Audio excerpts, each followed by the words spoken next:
3, 2, 1, and welcome back to another grand episode of Pixels and Pints. This is mid-Feb. I can't remember what episode number we are for. 2. Number 2. Well done, Season Tom. You pay 6, attention. Episode 2. Episode 2 of the year. Mid-Feb either. It's the 8th. Yeah. It's the start of Feb. Yeah, depends which calendar you're using. It's a proto-Gregorian calendar that I use in this household. So start of the new lunar new year. So. There we go. Yep. Mid-Feb. Anyway, tonight we're going to be talking to you about proto-Gregorian calendars, amongst other things such as anything comic booky, video gamey, TV showy, movie. We're also going to.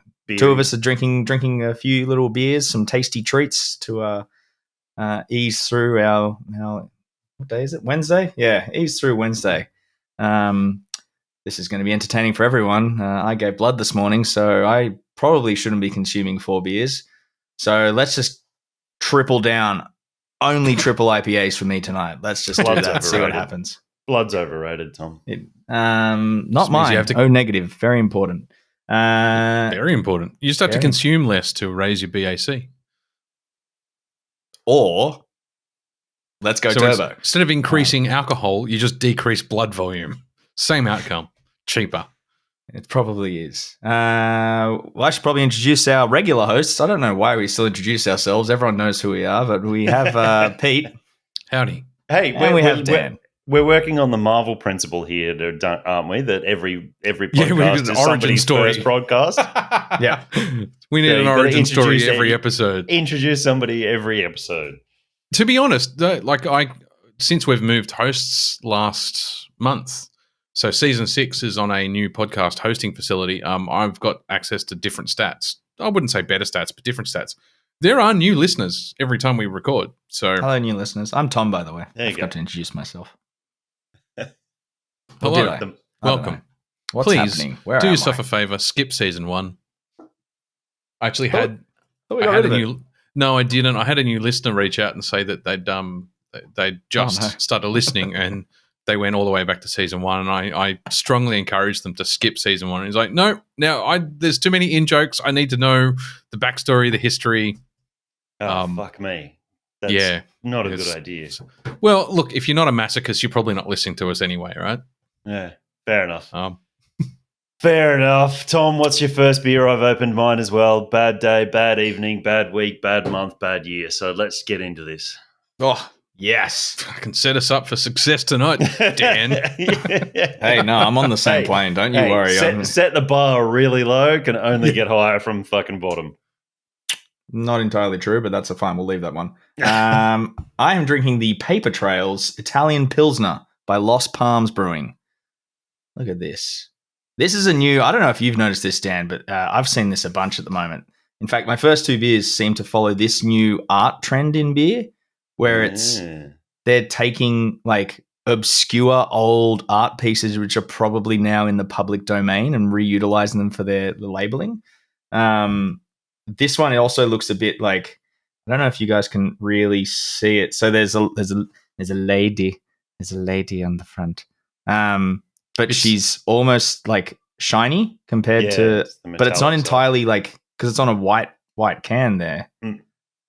I don't know. Isn't it crazy? You're the can master. But sorry to interrupt you for a second, but isn't it crazy that copyright generally expires after 70 years? There are exceptions to the rule. But generally speaking, it's 70 years after copyright was originally registered. That's 1953 now. That's crazy. Yeah. That's really fucking recent in the relatively speaking from our youth. Anyway, I'm just going to test a theory, and maybe it's like one of the nudie pens, and if I turn her upside down, it's not. It's very disappointing. Disappointment. Who's the brewery? Did you say Lost Palms? Lost Palms. Not heard of them before. Yeah. They are from Miami in Queensland. So that has the same amount of somewhere? Same amount of weird news reports as Miami in Florida. I don't think anybody could top the weird stories that come out of fucking Miami, Florida. Oh, it's a fun game to play. Type in Florida Man and then Florida Man news and then your birthday and just see what pops up. It's great. I'm it's like really one tempted. of those Google "Are you feeling lucky?" links. No, you just come up with the craziest fucking things. It's it's like Florida man wrestles like alligator wrestles alligator out of child's bed after he thought he was tucking in his kid or something. It's stupid shit like that. So anyway, the Italian Pilsner. This is 4.6%. It pours a lovely, lovely malty gold. It is quite like bready malty. It's not as crisp as most other pilsners I think we've had on this show. It is. I would say it's herbaceous, but I don't know if I'm thinking in my head that this is now like a pizza beer. Am I just doing that to myself, tricking myself? But goes along with this Florida news here. Florida man hits dad in the face with pizza. Yep. See, it's just stupid shit like that. Paper Trails offers up rustic noble hop notes from a heavy Hallertau dry hop, light with a balancing bitterness. They use the heirloom Italian malt variety Araclia. Araclia from Weyermann Malting provides the perfect base for this. Weyland Malting. Weyermann Malting. Oh, it's okay. So it's German. Weyermann. It's German. Crisp, aromatic Mediterranean dream. There you go. That's I'm definitely getting some. Okay, I'm not just thinking I'm drinking pizza. It is, it is that kind of like herbal notes to it. It's very good. I'll give it a solid 4 stars. Well done. Yeah, cool. I've not heard of that brewery before. There's a few new breweries that have been popping up. So particularly on our feed. So Cue Ball Brew Co. I don't know if anyone's heard of them from Adelaide. Nope. Started following us today or yesterday on Instagram. So I'm going to keep my eyes out for their beers if I can find them. Be interesting to review one after they've found us randomly. Sick. What are you having, Dan? I'm having a Garage Project beer, Turbo Fizz. It's once again my downfall for not looking at shit in the back of the can before I buy products. I could have told you that. 10%. Nice. That'll cure your bad day. Nelson, it's like I looked at the 10% when it was in the fridge, and I'm like, I need something to improve my mood. No, I don't deserve it. I just need something to improve my mood. So I grabbed this one out. It wasn't. It says Galaxy, Nelson, and Mosaic with a big fruity punch to it. I get almost smoked malt characters, like bacony, smoky characters out of it, and it's really throwing me out because I just read more of the back of the can, and they brewed it with a pizza place. Is that what I'm reading? God, pizza tosser. Another Sydney's pizza Rock beer? God pizza tosses Frankie's. It must be something to do with Frankie's. Turbo Fuzz has been out for a little while. Oh, it's Fuzz. Fuzz. What did I say? Turbo Fizz. Sorry, Turbo Fuzz. There's a U. I might have misheard it. No, I probably said it wrong. It just doesn't give across the hop character that I thought it probably would. It's a triple Nipah. You'd expect it to be fucking blowing your taste buds away. I think that character I'm getting is maybe the Nelson mixing with the high alcohol content. And it's just throwing some weird esters. When was it canned? Smoky esters. Oh, it's not old, is it? It's a yearly release. They talk up the tropical fruit and juiciness in the description on Untapped. So it was packed 7-8 months ago. Oh, that's probably there we go. We might give them a pass on fidelity. That one. Yep. Yeah. Anyway, I mean, it was worth checking, right? It was worth checking. Once again, should have read the date on the can. Should have read the ABV on the can before I went in too far on I don't know how much that can cost me, like $20, $17 or something like that. Shit's out of control. $6 for a loaf of bread and $20 for a can of beer. Out of 5, considering the age. Yeah, I mean, I don't know what it was like fresh, so can we just log this one and not rate it? Yeah. Yeah. I think that's a fair assessment. We've had a few DNRs or do not rates. Yeah. By the way, my Florida story was Florida man riding golf cart accused of shooting. Damn it. Florida man riding golf cart accused of shooting person for walking dog on course. Followed by Florida man stabbed nephew for hogging bathroom. They're the two that come up for me. Yep. Well, that's Florida. Here's the fun game for everybody at home. Here's your comment to throw at the bottom of the video or the short. Whoever Pete puts it up on YouTube or whatever. What's your birthday Florida story? Yeah, Florida man, and then just the date and month of your birth. It's a good segue into news, Tom. If you want to take us away. We interrupt this broadcast with some breaking news from the front. Yes, in the recent news, a Florida man has been arrested after mistaking a bank for a Taco Bell. That's mine. Some TV news. It's on random. Titans and Doom Patrol, two of the DC properties, are ending with their current seasons on their various platforms because Doom Patrol is on something different to Titans, isn't it? Titans is Netflix. Doom Patrol. Titans is Star or something weird like that. And yeah, Doom Patrol's HBO? Yeah, HBO. Yeah. The Titans series definitely on Netflix. It is now, but it doesn't, like, when the season drops, it doesn't come straight to Netflix because it's on a streaming service we don't have here first. And then which is HBO Max, apparently. Oh, is it? It's HBO now. They've all got different ones in Australia compared to Mega. And that's true too. So you've got Binge who buys, or Foxtel buys, a lot of exclusivity in Australia, but apparently seasons 1 and 2 of Titans was originally on the DC Universe network, and then season 3 onwards is HBO Max. Yeah, right. So that might also factor as to why the season dropped differently. Well, Tom's now saying there is no season 3 onwards. It's season 3. Yeah. Yeah. Okay. Yes, they're ending with the current seasons. And then, first comments in were obviously, James Gunn's cancelled it because he's taken over the DC world. And he was like, no, that was always going to happen. So I've got to be honest, I'm kind of glad. Like, Titans season 1 and 2 were great, and we've talked about them, and they did something new and different. Barely started 3, I think. I've done the first episode. But it got a bit long. Oh, wait a minute. Is there 3 seasons? Am I confusing myself? I thought there was only 2 seasons of Titans. They might have all blended together. No, you could be right. There could be 3. There's a third one. There's a third one. And it was just getting a bit aged. Is it 4 that's out now? Maybe that's it. I don't know. I think I stopped. I watched season 3, episode 1, and then I haven't watched anything past that. Pete's madly Googling to find out. No, I'm on IMDb now. I'm just, it's just 49 episodes, but I don't know.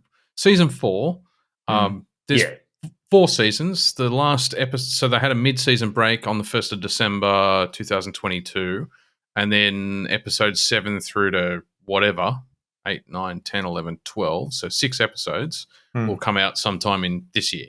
And that's it, is what I'm hearing from you, Tom. Yeah. So 4 seasons. There you go. And Doom Patrol, I don't know if anyone ever watched that, but no, there we go. Never watched it. That was the spin-off, wasn't it? It was like the weird one.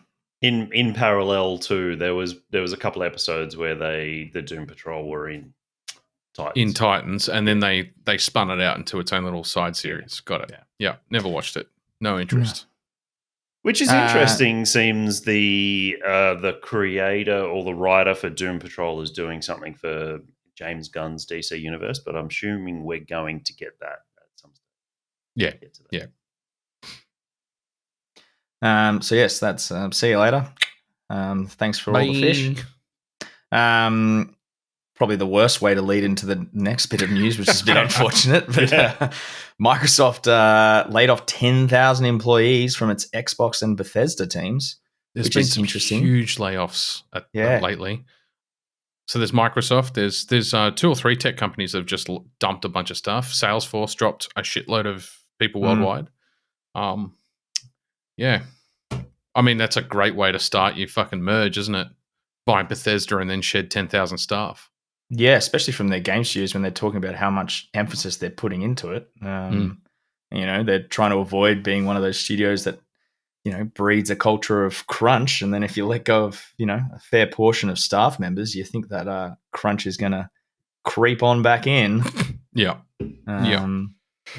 But yes, hopefully there's I didn't put it in there, but I saw yesterday on the flip and bright side of that is that Film Australia have just greenlit 11 Australian studios projects on new funding from the Australian government to develop more games based here, which is exciting. I did see some good homegrown talent. I've played a few little Australian indie games that I didn't realize were at times. Some I'm like, oh yeah, that's definitely an Australian indie game because it's our humor. No one else would get it. No wonder it's not gone, at least AA. But a bunch of Australian guys worked on that Goose game that I raved about, and it was fantastic. Yeah, there's another one. Didn't that Goose game get in trouble for using? Oh no, that was the Goat Simulator. Sorry, stole copyright. Carry on. It used the leaked footage from GTA 6 in its promo video.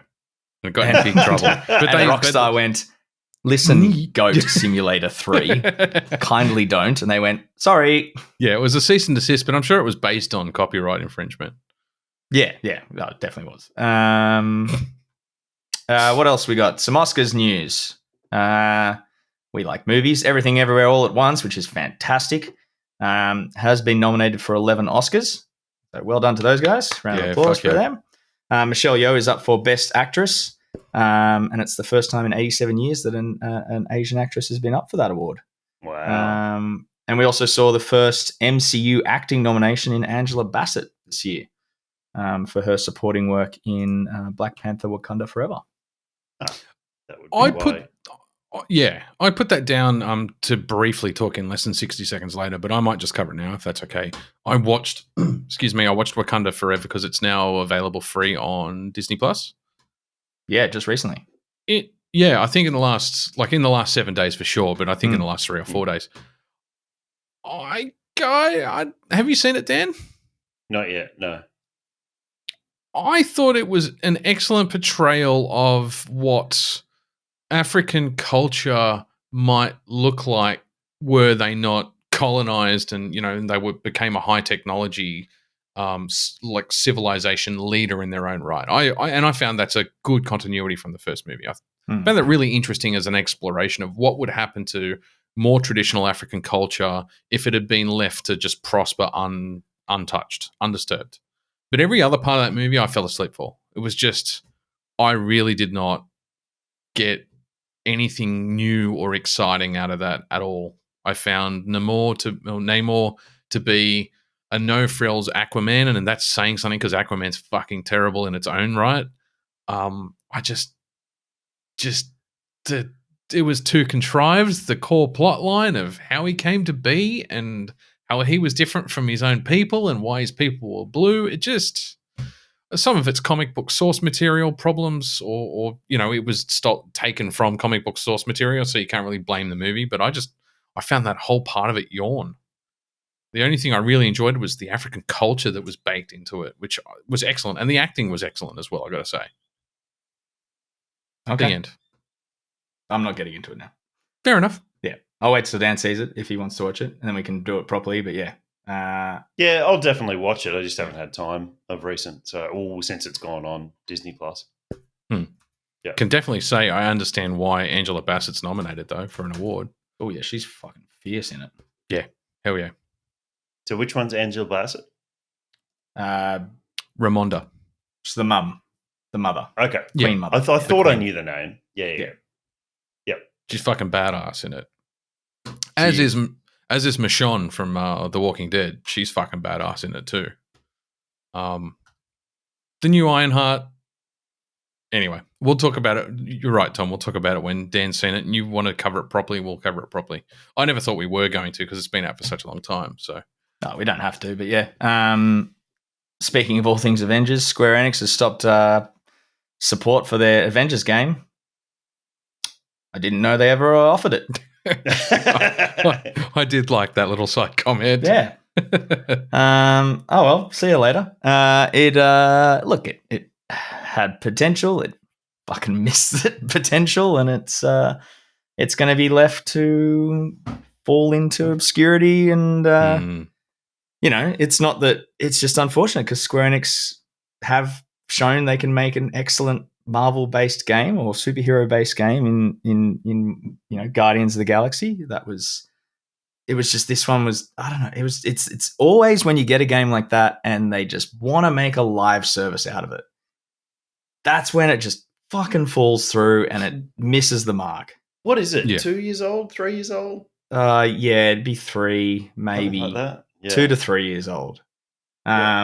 It did leave me I saw that come up, and then actually the linked article, which I haven't read yet, and I am interested to read it, was on Kotaku, and it was all about how not every game needs to have an 8-year lifespan. Basically, the subject title of it was, not every game needs to be a Fortnite. It doesn't need 14 seasons of content or like Destiny and stuff. One might argue that Fortnite didn't need to be a fucking one Fortnite could definitely, but from a money point of view, they're definitely going to say that they do need more seasons. But yeah, it's just like that. It's like this could have. I agree with that statement. Yeah, wholeheartedly. They just focused on making a decent game. There's ways you can make it the replayability, but they missed the first step. So when you're trying to make it like a replayable game, they're already trying to play catch up on something that's you go, I don't want to touch that again. It's a bit dirty. Might leave that alone. Yawn. Already ticked that box. But I would extend the statement you made that not everything needs multi-year seasons support, and just say not every game needs replayability either. No. We grew up playing games that didn't have replayability unless you wanted to go back and replay them and you knew what the story was going to be. So, I mean, you know what? Sorry. It's kind of like an oxymoron there. You know what I roughly mean? It need to be replayable unless you want to go back and replay it. Witcher 3 wasn't engineered to be for high replayability, and yet, of course, you can go back to the start and start a new game. That's my point. We're not talking about ongoing injection of micro content, whether it's microtransactional or not, which is what we're talking about with seasons. Call of Duty. Oh, look, shiny new. My gold gun's now platinum, and they're going to charge me an extra $30 for, this year's season or whatever it is. And 2 extra maps. Yeah. Well done, everyone. Fucking terrible. Yes. Last of Us 3, Neil Druckmann, who's the Naughty Dog co-president, has said he's not confirmed that he's working on it yet. He says, there's still discussions around if it will happen. Yeah, for those who have played Last of Us 2, that it does leave on a bit of an open-ended note. But more interesting point of this is they're done with Uncharted. They've wrapped up their Uncharted story, which I agree with. Getting to Uncharted 4 is a nice little bow on that whole quadrilogy, with an offshoot or 2 here there. And they're just looking towards new IPs, but they haven't completely ruled out Last of Us 3, but they're not saying, hey, we're doing it. He's pretty busy at the moment. Well, he's also come out, the studios come out and said that they're now really debating how early they reveal new games, given what's been happening in the industry with people being like, when's your new shit coming out? And then you reveal it, and then it's like, see you in a decade. Just got to go back to work on this now. They're now tossing up when's the perfect delays and everything, but when's the perfect time to actually announce and go, they're looking at shorter, the way the article read was that he was actually looking at much shorter times to be like, we're pretty much about to go gold with this. Hey, guess what? Last of Us 3 is out in 3 months. And you go, what the fuck? Where did this come from? Holy shit, hype just goes instantly up for it, kind of thing. Well, you want just enough time for the media cycle, the advertising cycle to take effect. But you don't want to be stuck in this situation where you've announced something at an E3 and 2 years later your fans screaming at you saying, where the fuck's this game? Yeah. And then 3 delays have been announced, and then you're losing fans as a studio, not as a game, not for that game, but as the fucking studio, you're copping heat. Yeah. You're damned if you do or you're damned if you don't, though, because if you're not announcing games and people are saying, when the fuck's your next game coming? Well, yeah, it's more from the audience. I guess it's more from the investors as well, the people behind it being like, no, you haven't produced anything. What's our money doing? Give it back. Yeah. And then we sit here on a podcast like this and bitch that the fucking games like movies and TV shows are just crank the fucking handle and the sausage comes out and it looks exactly the same as the last one. Well, that's why. Because, I believe that's what you complain about. We're part of the problem. That's a Pete line. Yeah. Whatever, Trevor. I think we're like the audience is part of the problem. We're demanding ever decreasing cycle times between games and movies and TV shows, and it encourages a lack of creativity and originality. I don't agree with that. I absolutely disagree with that. I think let me rephrase that. I disagree with that to an extent because you get people like us who want quality content who aren't going, hey, where's the fuck is your next announcement? Where's your gameplay trailer? Where's this? Where's that? That's all. I reckon that's like 10% of the vocal trolls that want to do it. The rest of us just want to sit back and go, hey, we've done our tenure with like 10 years worth of pre-baked games hitting the market. Take your time.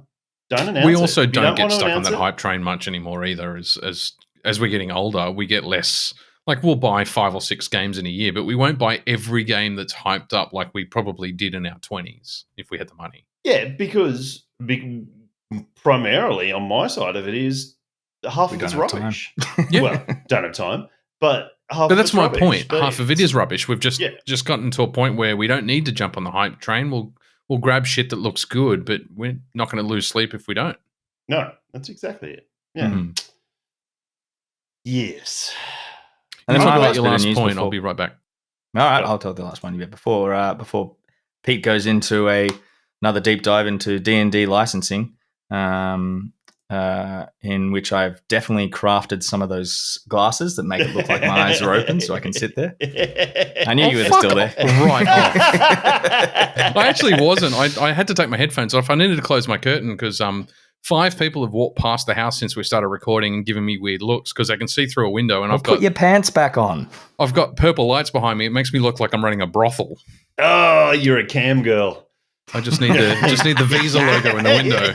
Pete the cam girl. Anyway, carry on with your fucking news. Oh shit! I said what I said. I'll be back. Well, we just had Mark Poetic Hamill Justice. Mark Hamill, Poetic Justice? No, that's bad news. Mark Hamill has stated that he doubts he'll ever voice the Joker again without Kevin Conroy to work opposite because they were such a team, which I think is a beautiful little sentiment from Mark Hamill. It was obviously they were quite the pair of Joker and Batman, and I think it would be weird to hear Mark Hamill's Joker up against any other one. Just wouldn't have the same kind of feel to it. But, I agree. Yeah. Was it you that sent me the video of? It was. Yeah, of Kevin Conroy recording as Batman. But doing it live, where you got to watch him, and he was doing the speech from the end of The Dark Knight. Yeah. It's doing the rounds on the Instagrams at the moment. Videos. Yeah, it gave me chills, that one. Peter. Yes, I'm not going to. My little rant I'm saving for Dan. So Microsoft, Sony, and just to say fuck you for what he said while I was away. I'll take these glasses off then. Microsoft, Sony, and Nintendo are all skipping E3 this year. I'm surprised E3 is going ahead. It's been a wind up. Like we've been saying for years that it's a dead show. Like they just need to cancel it. And I think COVID probably signed the death warrant when they had to do everything remotely, and Microsoft and Sony realized, hey, we're doing a completely self-contained 2-hour video and labeling it as E3. Why don't we just take the E3 logo off and just release the content? And then we don't have to pay for any of the store fees or licensing fees. So I think that was the final death now. I mean, E3's been pointless for years, but funnily enough, Microsoft have said they're actually going to release a long video about what they're doing this year at the same time as E3. It's just not attached to E3. Well, because what's his name? The guy who does the Summer Games Show, that's on at the same time. Jeff Keighley? Yeah, he does the Summer Games Fest, which is always kind of was like the opener for E3, and now it's become a whole separate entity to that. And it's gone ahead even when E3's been cancelled. So, yeah. All right, put your glasses on. This is going to take 10 seconds. I am very happy that we managed to get this news out before it went fucking viral because it was everywhere, this Dungeons & Dragons licensing controversy. But It's finished now. It's finally done. But just to recap, because there are a couple of things that happened in the last 2 weeks since we talked about it. Mm-hmm. So start to finish, OGL 1.1 leaks.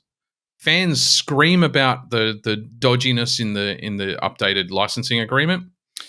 Wizards of the Coast claim that it was a draft copy.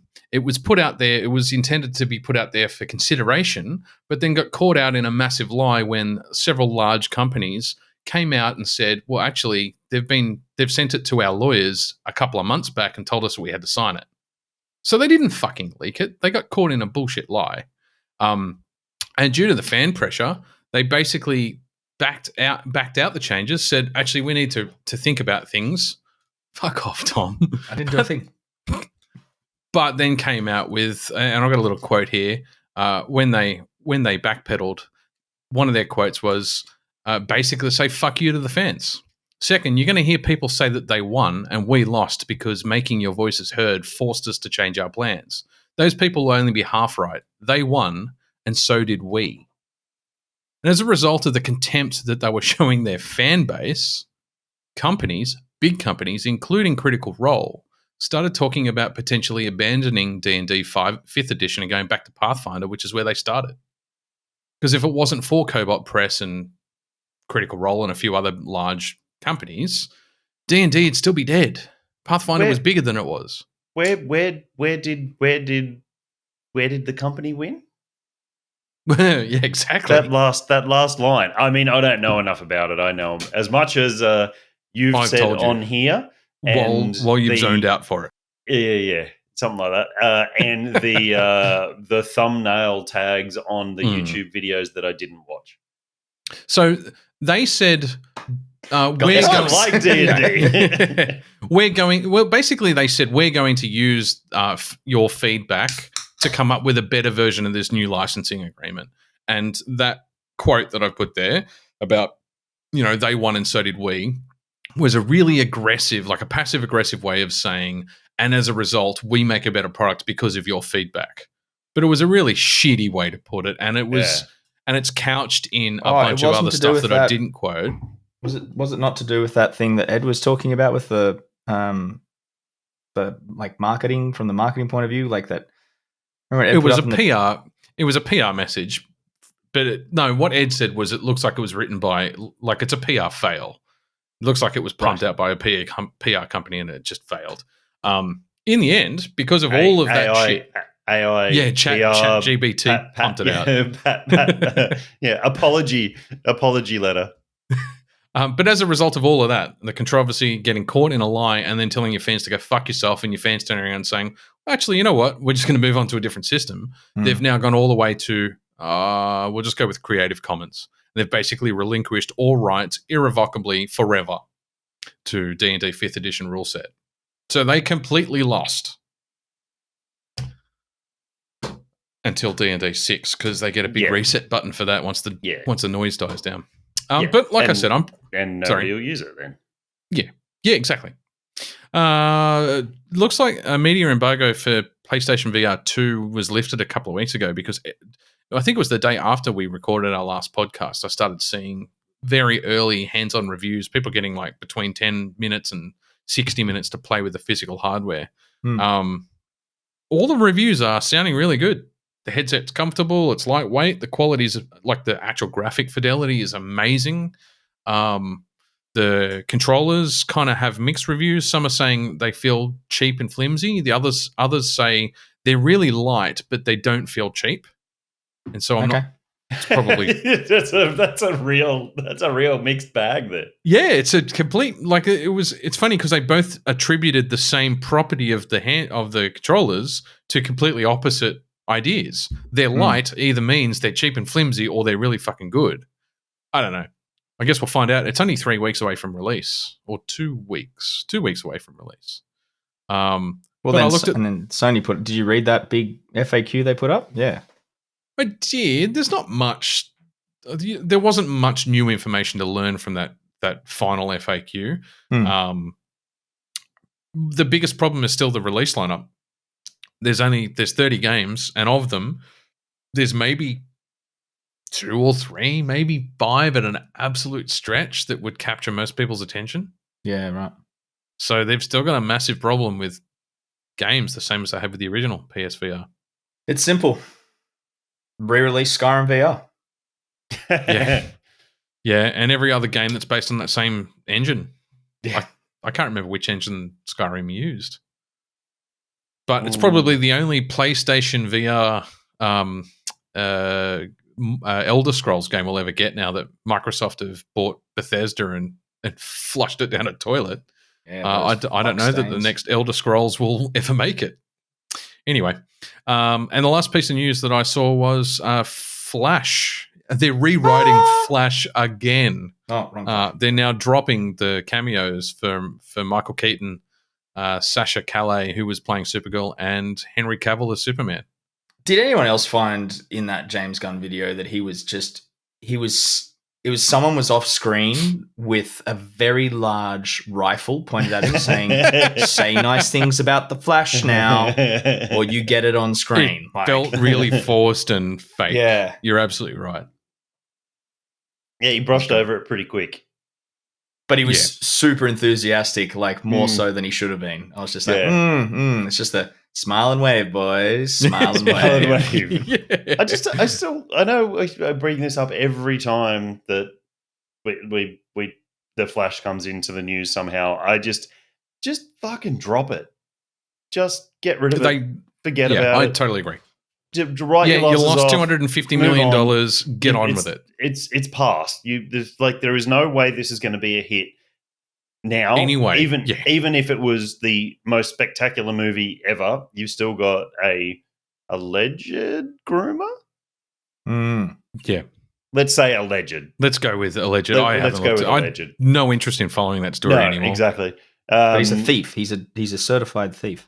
Yeah, he was. I mean, he's been charged with assault and that stuck and domestic violence and theft. So whether he's a groomer or not, he's still a bad dude, and I don't really want to support him. Do you reckon when he was stealing the things, he tried to run through really quickly and pick it up? He was just in character. Thought he'd get away with it.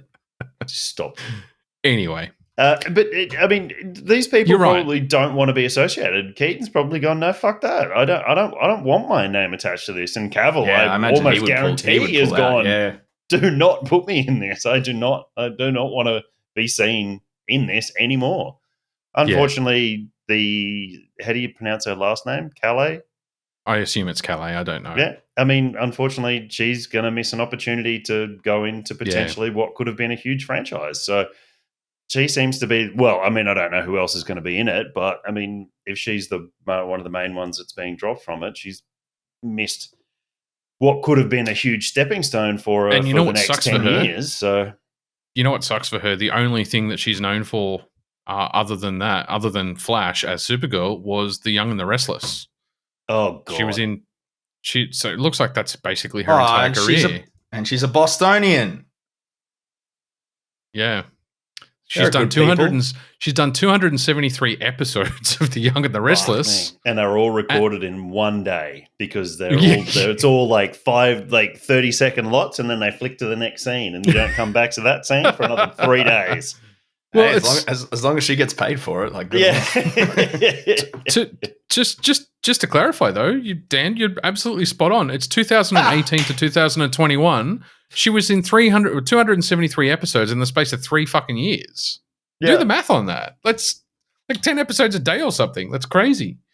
Anyway, yes. So but that's what that would hurt her career hardcore. Yeah, massively. And you've got to feel for her. And I just punched in her name, and I remember seeing that first on-set photo with her in the high red topped suit that looks pretty cool, and we never got to see anything more than that. So I think it would have been it's an opportunity lost for her. Cavill and Keaton are sitting pretty. They don't need any more. Enough. They want to get the fuck away. So yeah, a shame. Yeah, a shame.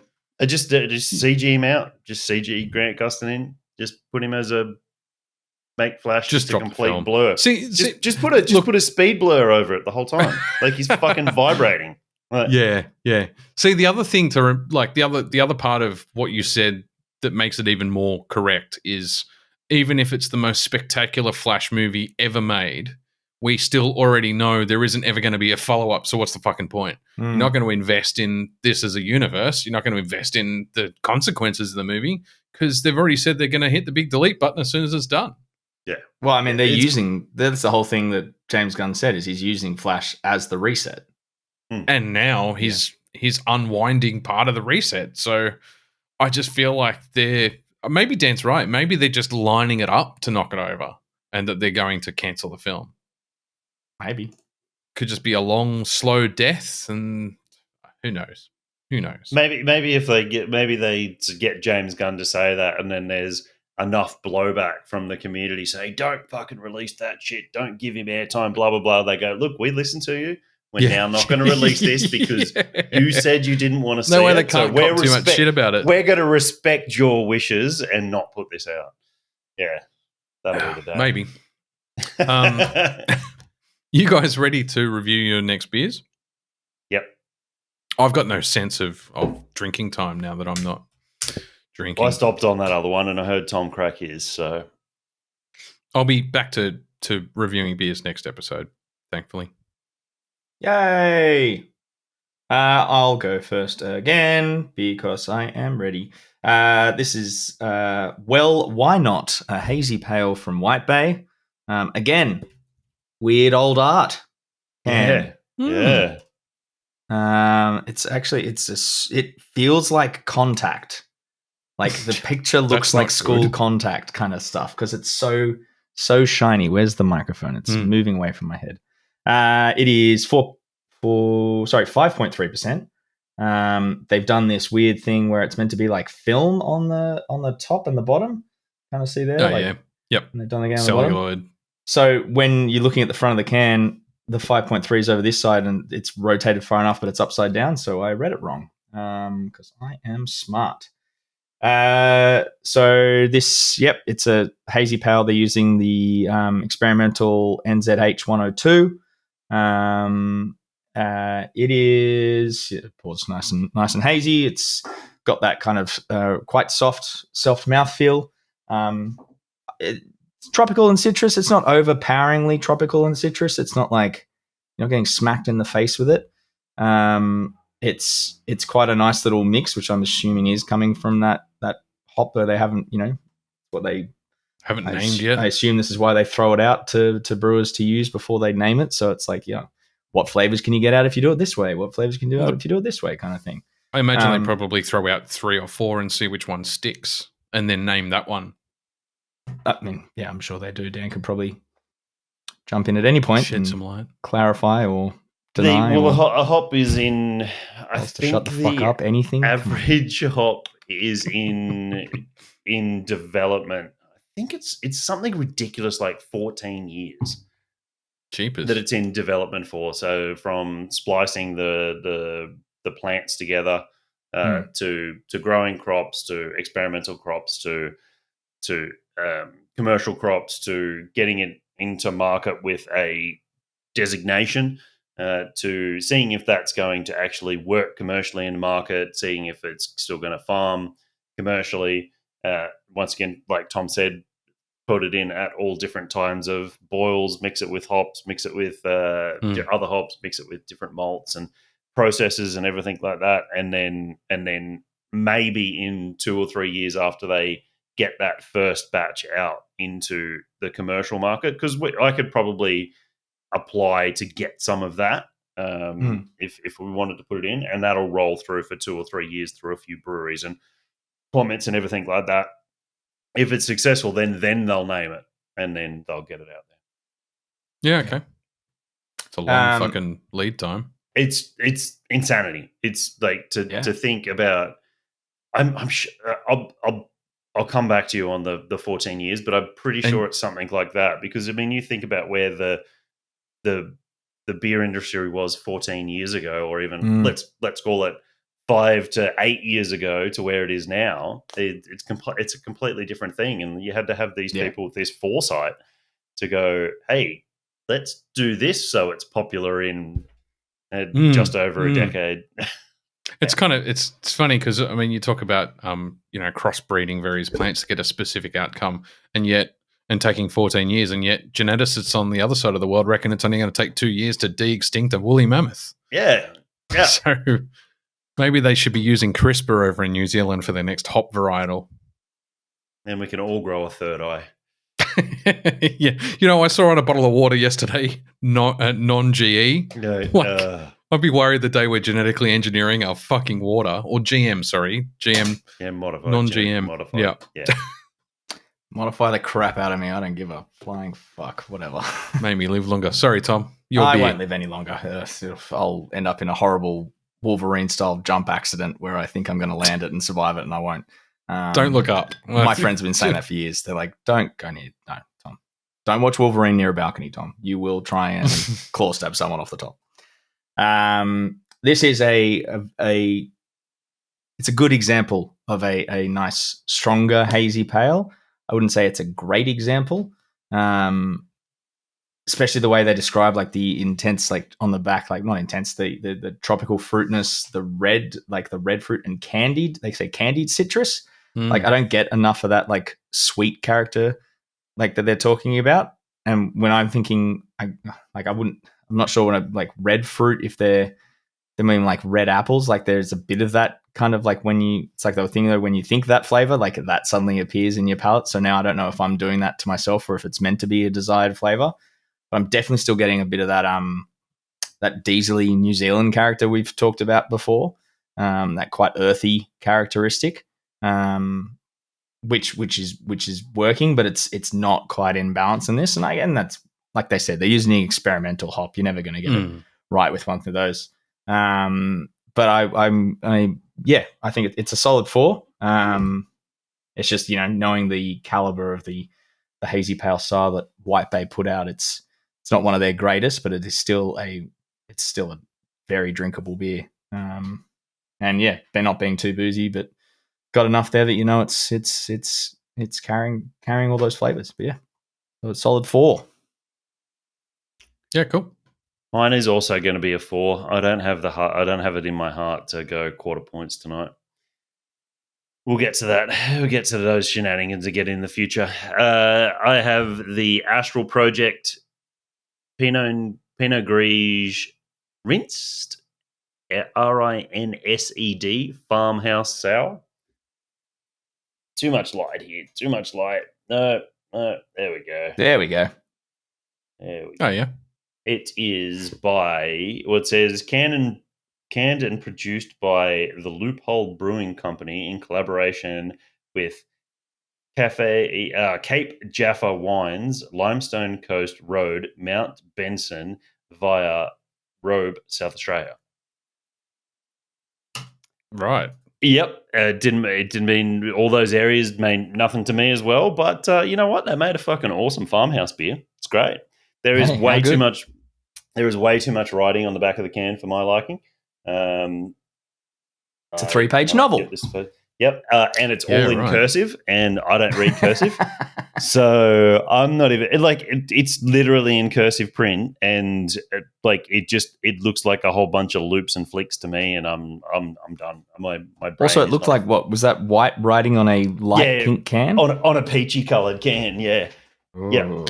I'm struggling to even find the fucking beer. I found lots of Astral Project Pinot Gris Sour it's a Loophole collab with Valhalla Brewing, but that's a different beer. Yep. Rinsed farmhouse sour. 5.2%. It's a cracking farmhouse sour. It's really good. It's got some real sort of peachy and lemony characters to it. A little bit kind of saison peppery. It's only 5.2%, and they put that nicely on the front of the can for the idiots out there like me. It's got a little bit of light tartness to it, a little bit of back palate funkiness, but other than that, it's a really awesome just farmhouse. Happily just sit there and drink away on it. It was really nice. If anybody likes these styles of beer, it's pretty textbook. The only reason I don't give it the full 5 is I'd probably like a little bit more sourness and a little bit more funk to it. But other than that, the farmhouse flavor characteristics there are bang on. It's great. You know what? This would go awesome in a barrel. If they put that in an oak barrel for a little while and just soaked up some of that woodiness in it, just top it off. Oh, did it? Well, put it this way. This is what I'm reading. As we talk, because I'm trying to figure out what the fuck the Astral Project is, because it looks like there's about 50 beers from 3 different breweries labeled under the Astral Project that all came out at roughly the same time. As we tucked our 2022 Astral Project hand-picked biodynamic Pinot Gris sour to barrel, we were also busy making another light, bright wort. So maybe it's not barrel. Maybe they put something else in barrels. I think they put the wine into barrel. You might be right. We rinsed the second use skins. Yeah, you're second right. use. We rinsed the second use skins and culture with this wort where it underwent an open ferment, followed by 4 months of conditioning in stainless. Textured delight, having spent time on yeast lees. This farmhouse style sour throws flavors of pear and tapashi. pH sits at 3.5. It's interesting they put a pH level. Throws flavors of what? Tapachi. I don't know what that fucking word is. Beyond my realm of knowledge. It's a fruit of some kind. Okay. But yeah, this would benefit from. This would, I shouldn't say benefit because benefit's wrong. This would be elevated by some time in barrel because it's a really nice farmhouse beer, and just to throw it in barrel and get a little bit of woodiness to it, a little bit of dry oaky tannin to it would be just perfect. The Astral Project appears to be all Loophole Brewing, so they're the main brewery behind it. There's got 4. There's a Merlot Sour. What the fuck did you just say, you dumb idiot? With your Chardonnay.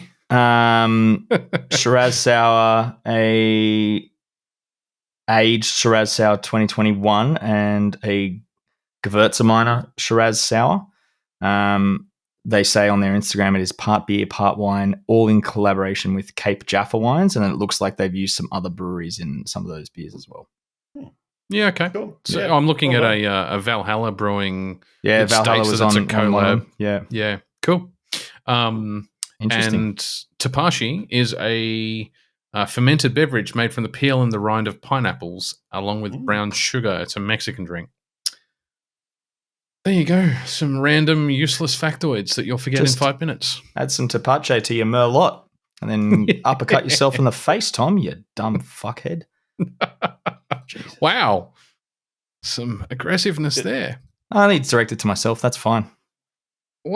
Did you delete some of the text in the show notes? No, you did, Peter.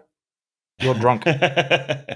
It's too much monster. Too much monster. There you go. I finished it. That's not what it said, and I don't remember what it said. It is what it said because I entered it. Why did you put my name against it? Because you've also watched the show. Okay. I think. All right, so I thought we'd do some quick reviews, starting with Willow Season 1. I know we talked about it, so I'm not going to wax lyrical at any great length about it, but the season wrapped. I've watched the entirety of it now, and it was fun. I'd give it like a 7 or 8 out of 10. It did exactly what it set out to do. It's a spiritual successor to the original movie. It's the same level of doesn't take itself seriously fun. It's updated for a modern audience, so it is modern. So some of the themes have changed. There's a lot more diversity and inclusionism and a lot less sexism, which does show in the original. And it's not flaunted in the original, but you do pick up on it in a couple of scenes, which I think we talked about a couple of episodes ago. I don't know that it has longevity, though. It was fun.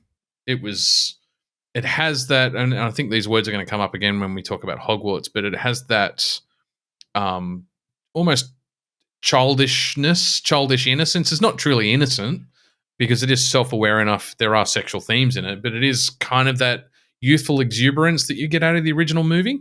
But at the same time, they've wrapped the story. They left it open enough that they could do a season 2, but I kind of doubt that they'll get a season 2 greenlit. It hasn't been renewed yet, and I'm not convinced it will be, and I think that's probably an okay choice. I think it's good if they just one and done. So, bit of fun. Worth watching. If you've got some time, and you don't have to pay for it on one of your streaming services, but it's I wouldn't never, drive. yeah, Wouldn't drive across town to fucking watch it. I haven't even. It keeps popping up as like, you should watch this, and I'm like, should I? That's just my general response to it. Yep. Should I Disney Plus? Yeah. Really? Yeah. Maybe. Yeah. Yeah. Like, I'll go rewatch the Bad Batch. I didn't have that connection to the original. I think that a bunch of others have who've talked quite highly about it. So it's just like, yeah, I haven't looked at any reviews of it outside of the ones that we've had internally. But I would be really interested to read someone's review of it as someone who's never seen the original and see if it still grabs them, kind of thing. Because then it might be like, oh, okay, Yeah. like, I mean, I'm not just going to take one random view and go, well, all right, I'm in, sweet, let's go, all right, Willow time. But it'd be interesting to see if there was a couple of those, like, you know, especially like a lot younger viewers who wouldn't have been around when the original came out, to see if it's like, hey, we've never seen the original Willow, so we just jumped in the TV show and it's A-okay. I will say, like, it is probably aimed at like a teenage audience. Like, it's almost like what was that sparkly vampire fucking werewolves? Twilight. It's kind of that targeted audience. Maybe not, but it's certainly not aimed at 40-year-old men. So in fairness to it, like, and we weren't 40-year-old men when we were hooked on, like, when we watched the movie, right? So the only reason I would ever have watched it is because of its connection. You're absolutely right, Tom. It didn't feel like a LucasArts film. LucasArts, now I'm showing my age. Like, it didn't feel like a Lucas film, because that's what the original was. It was a George Lucas property. But it was good and it was different. It's like, it felt original, if that makes sense, given how many kind of cyclic properties we have coming out at the moment. It was different. And it's certainly built on the universe that was established in the first movie. I mean, well, that's what you want when you got something like that spiritual successor. Well, not even spiritual successor, but like not a direct sequel, but you want it to be able to build on that. Well, it was a direct sequel in the end. So, you know, in the movie, the whole movie centered around Willow rescuing a baby. Yeah. And in the series, the baby is now a teen girl. And the whole season's built around her adventure, her coming of age, you know, figuring out who she is adventure, and a bunch of people around her are around the same age. So that's why I say it's targeted at late teens, because the whole audience is essentially late teens, other than some supporting cast and Willow himself. But it was good. Worth watching in comparison to the next one, which is Jurassic World Dominion. Thank fuck this is the last Jurassic Park film. I mean, you say that. That's a big. Well, I thought that's what they said. I thought that's what they said. They declared it was done. My nephews love dinosaurs, and they're going to grow up to go to an age where they're like, you know what? I love dinosaurs too, but we need more dinosaur movies, and they'll be like, then they need to start again. You get more dinosaur movies. They need to start again. They need to completely just get rid of the whole concept of Jurassic Park. The irony is, the second book from Crichton, the first and second book, run circles around any of the movies they've made, other than the original. Like, the first movie was great. It wasn't a true retelling of. It definitely wasn't a true retelling. Yeah.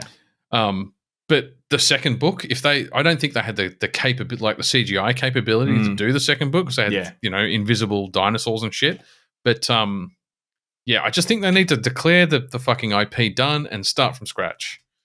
Because even bringing back Sam Neill and Laura Dern, all the, like, as many of the original characters as they could, to try and resurrect it and marry it up to Jurassic Park marries Jurassic World, it just fell flat. They didn't for me. CGI. No. What's his name back in? John Hammond. no CGI. The John non-Sir Attenborough. Why not? Why not? It's a perfect opportunity. Show off your CGI. They also could have said with... they've brought him back with Dino DNA. Yeah, you spliced him into it. You watch him in the corner fucking himself because, look, they could change gender. Asexual reproduction. There was a lot of that. And the last thing I want to see in a Jurassic Park film is John Hammond Attenborough just bending himself into himself and then his brother going to town. His brother with some binoculars on the other side. Here we have in the wild a perfect example. Anyway, here we have in the podcast an example of Pete's search history. No. Right next to cow hoofing videos. Anyway, moving on. Not good, not worth it. Not even worth having a few beers and sitting there and just watching some dinos. Maybe it's a 420 film, and not being a smoker, I can't identify the ones that are on the cusp. Right. But yeah, unless you're on something that you shouldn't be, I just don't see any value. There's so much better shit to zone out to. The only value I got out of that movie was it introduced a bunch of dinosaurs that I'd never heard of. And when I was a kid growing up, I could name easily over 100 dinosaurs. It was a thing that I did in school. So I used to get the shit kicked out of me for it, but I did it. I was obsessed with dinos. And a bunch that I'd never heard of.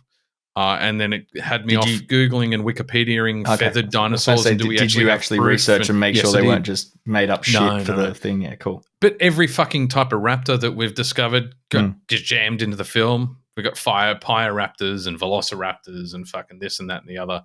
But yeah, there is actually evidence for feathered dinosaurs. And certainly our understanding of the evolution of dinosaurs has changed dramatically in the last 10 years. So we went from when we were kids, we think a meteor might have blown up the dinosaurs. We're not sure, but we think that's what happened to.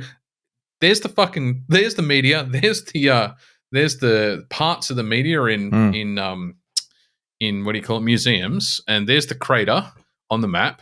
Oh, and by the way, here's the genetic evidence to show how dinosaurs turned into birds. So that's a thing now. That's fact rather than conjecture. And here's some feathers on our dinosaurs. So yeah, shit's moved on. Also, have you ever seen a cassowary? It's a fucking dinosaur. Like, it's a living dinosaur. Those things. But that was the joke in the original Jurassic Park. You know, when he's a 10-foot turkey. Yes, that whole scene was based on them at the time thinking that dinosaurs probably evolved into birds, but real paleontologists hadn't decided if that was fact or just a theory. Yeah. They've since established that is exactly what happened. That's quite interesting. Anyway, and he makes jokes about that. Sam Neill made a joke referencing that scene in Dominion, saying, actually, it turns out that they don't devalue live, and that whole sequence, that whole speech he gave was actually, we've since disproven it. That's not what the Velociraptors didn't kill like that. So anyway, still a fucking terrible movie. It's just science is cool. That was my takeaway. It's also... it reminds me of the Rick and Morty episode I watched today, which involved dinosaurs and meteor holes and them being on skateboards and shit. So, you know, that's where my head went when you started talking about that episode. Yeah. I'm gonna interject here with dinosaurs with guns in outer space. Have you seen the trailer? Go on. Dan enters the chat. Yeah, Dan enters the chat. What's his name? Who's the dude that played fucking Kylo Ren? Adam Driver. Adam Driver. Minnie's brother. New movie is it's called 64. Have you guys not seen the trailer for this? Oh yeah. I know exactly what you're talking about. Yeah. He's like a space trucker or something like that, and no, he's not really. He's flying a large. All right, Deep Purple.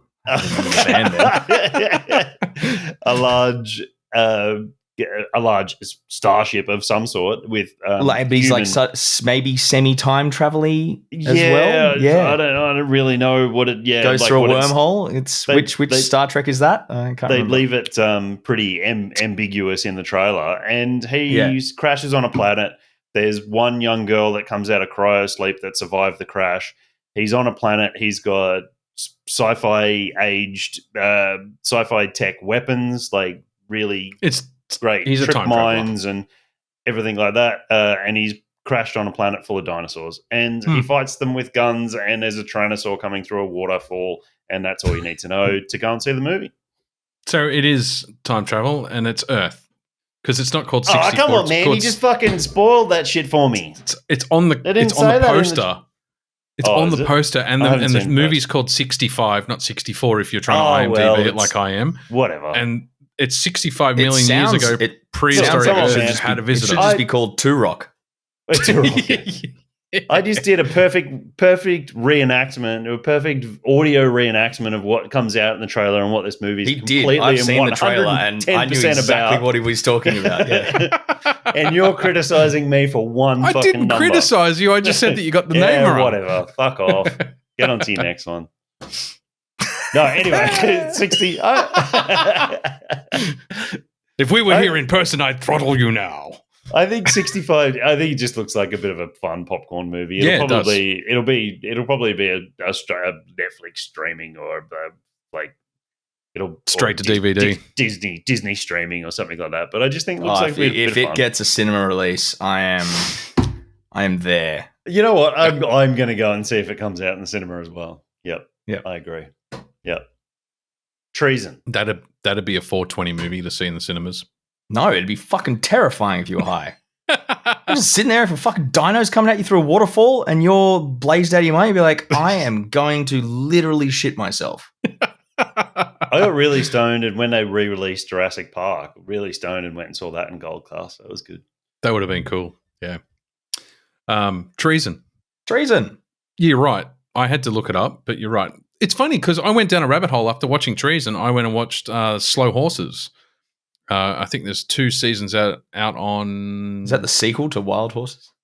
No. Actually, it's... I don't have any intent of talking about Slow Horses, and fuck you also. Every time it comes up, I'm going to do it. You know that. Because it's not relevant to our show. It's not pop culture, but Slow Horses fucking... Neither's Treason, to be honest. Gary Oldman, Apple TV Plus. Fucking brilliant. Right. English spy show. Definitely worth watching if you have Apple TV Plus. Treason's applicable to our podcast. Because the actor was in a DC property once. Sorry, Marvel property once. No, it's recent pop culture. Covered. Yeah, I mean, it's a TV show we're reviewing. I thoroughly enjoyed it. So did I. I thought it was brilliant. It's Charlie Cox. Tell me what for the those fuck playing it's about. Charlie Cox plays a MI6 agent who gets promoted through circumstances to become the head of the MI6, and then there's this other plot going on about whether or not he's a treasonous agent, if he's a double agent or not. Russian spies. It's all set in England. Yeah, but it just MI6 feels like Russian really spies. good, solid Cold War era shit. Like, yeah, Russians. They're probably nice people, but they're great villains. Yeah. It's written by the guy who wrote The Bridge of Spies, which is fucking brilliant. Yeah. Bridge of Spies was the Tom Hanks Cold War, based on a true story movie / book.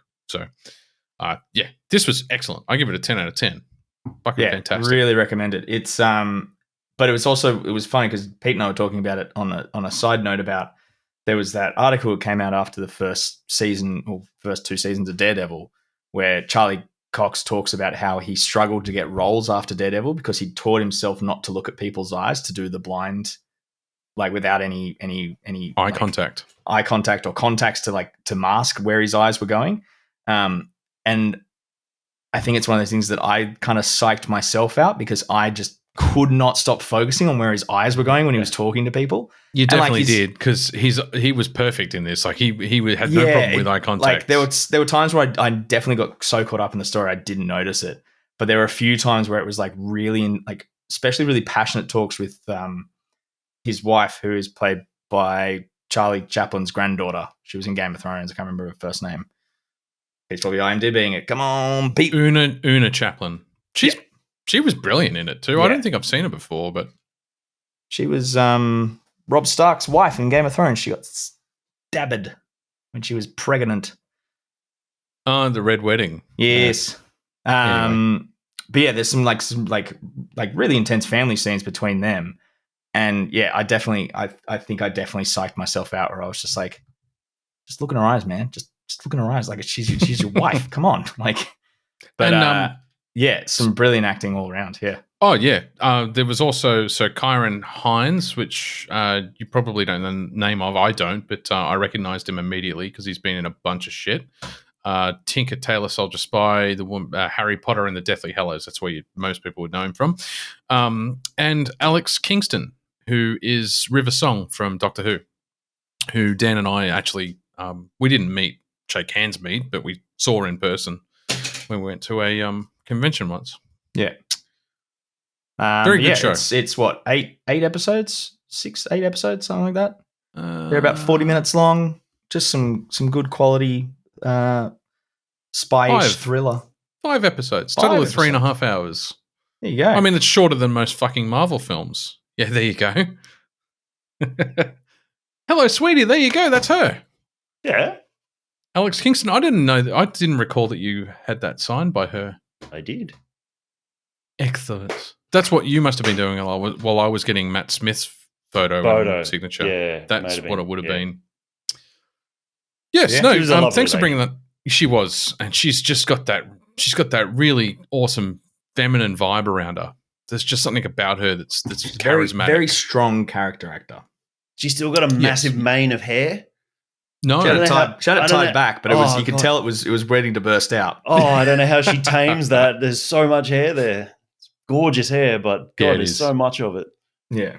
Thanks for bringing that up, Tom. I'd forgotten about that show because I wrote it off as not relevant to the podcast. So, and if you enjoy Treason, go and watch Slow Horses on Disney Plus. That's Gary Oldman is a brilliant actor. Fuck you guys, seriously. Fuck you guys. Slow Horses. It's just not an attractive name for a show. It's not supposed to be. It's not. So it's a representation of the misfits and the guys that got thrown out of MI5 proper. They didn't do anything bad enough to quite get expelled, but they're just shit. They're the garbage, and they go into a unit down the road in Shit Town. And they nickname the Slow Horses because they're fucking slow and they're never going to win a race. And Gary Oldman's the old alcoholic, heavily smoking, literally has like pit stains on his jacket that he's never washed, and he farts his way through scenes and just fucking broken human leading this team of fucked up like refuse from MI5, and yet they're the center of attention for 2 seasons. First season was a British terrorist false flag plot, which was a really cool original story, kind of like right-wing extremist false flag terrorism. And then the second season was Russian spies. And just both stories are just really fucking well written. They read like they play like a Grisham novel, or not a Grisham novel, sorry, a Tom Clancy novel. That quality of spy, and the thing that I connected with in both Treason and that is it's British spycraft for a change.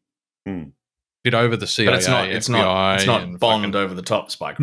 No, it's far more realistic. Shall we have a couple of first impressions before we go into break? Sure. Right?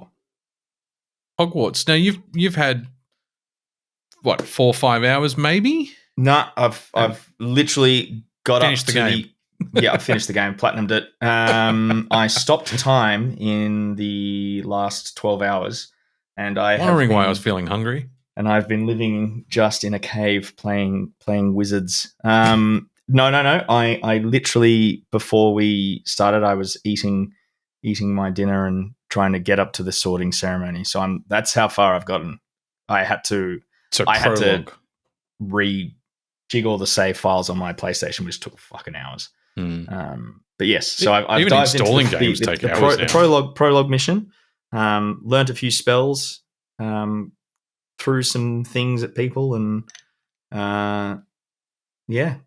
apparently pissed off a goblin. So day complete for me. It's basically just a day at work. The prologue was excellent. Yeah, this is going to be completely spoiler free, by the way, as is the next topic. But because it came out yesterday. It's actually only out for deluxe edition owners. And I had some really pissed off friends when I was like, they're like, what are you doing this afternoon? I was like, I'm going home early from work to play Hogwarts. They're like, it doesn't come out till Friday. I was like, sure, it doesn't. Yeah, so if you bought the deluxe edition for an extra $10 or whatever it is, it's funny because I got it 3 days early. Yeah, I assume that you are the same, but I paid $100 for it for pre-order, and yet the sticker on the front said 110. So I don't know if they bumped the price up if you didn't pre-order it, and if you want to buy it off the shelf in the deluxe version. No, I think that's just JB, because you got it from JB, yeah? I did. Yeah, JB usually knocked $10 off the price of those things. Yeah, okay. It's really fun.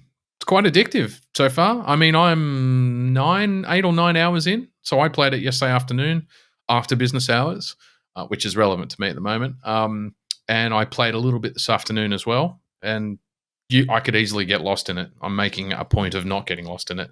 It's very pretty. It's got that same funness as the series. It's clearly aimed somewhere between the late teens, probably all the way down to kids who like the Harry Potter IP, all the way up to adults who grew up with those shows. Because that's 15 years old now, Harry Potter. Got to be 20. Yeah, so you're 20. Wow. Well, that's not counting when the books first came out. Yeah, you're right. 2001. The movies 22 had their years. 20-year reunion and they filmed it. It was released So if you were 14, 15, which is probably around the target audience, in 2021, you're in your 30s now? 20s? Late 20s to You're in your 14s and 15s in 2021, and now you're in your 30s. Like, I'm good at freezing time, but I'm not that good at freezing time. Anyway, so you can see elements that are aimed at a younger audience. I was in high school when the Harry Potters were all coming out. Like, yeah, okay. So yeah, you if you grew up with it in the end of like so it was around like Emma would have been year 5, year 6 when it was the first movies came out / the books really hit the shores in the US. Probably listening to this and going to say, no, that's wrong, Tom. You're years off, which I probably am. But yeah, it's definitely you'd be in your 30s if you're out when the books were first released. Yeah. You'd be mid 30s. I actually just did the math to figure out what the fuck I'd done wrong. But yes, mid 30s. You can still see some elements aimed at a younger audience. Like when you learn spells, you literally have to use your thumbstick and hit the right buttons in sequence to swish on the screen.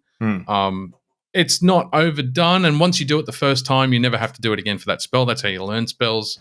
The broom travel is brilliant. So I'm at a point where I've got my house, the room of requirement, which is kind of very well advertised. That's how you have a permanent, persistent home that you can customize the shit out of. And I can fly around the world in a broom. I will tell you this: Hogwarts Castle is humongous. You can lose hours just exploring it. It is just a labyrinth of fucking rooms and shit to explore. It's fun. It's interesting. It's pretty. It's built in the Unreal Engine. It definitely feels like it's stylistic. I'm playing it in the highest high like HDR high fidelity mode. Yeah, it's gorgeous. Like, and I haven't even got to like the sprawling countryside bits. I've just been in internal bits. But even like running through the it was a cutscene when you're going through the Gringotts Bank on essentially the roller coaster ride. Yeah. And I was just like, holy shit, that looks incredible. It's pretty. Yeah. And you know what's funny about it though? It's very pretty, but I feel like they've made some conscious choices to keep the character models cartoonish or stylistic. Yeah. No, there's a stylistic choice there. Yeah. It's not hyper realistic. Which I think adds to it. The fantasy certainly element. Huge polygon count, because some games these days have dated really badly where you can actually see the jawline's fucking jagged edges. So there's none of that, and yet the texture quality is not mind-blowingly good. So they've certainly made some conscious choices to make it look a bit more cartoony, I think.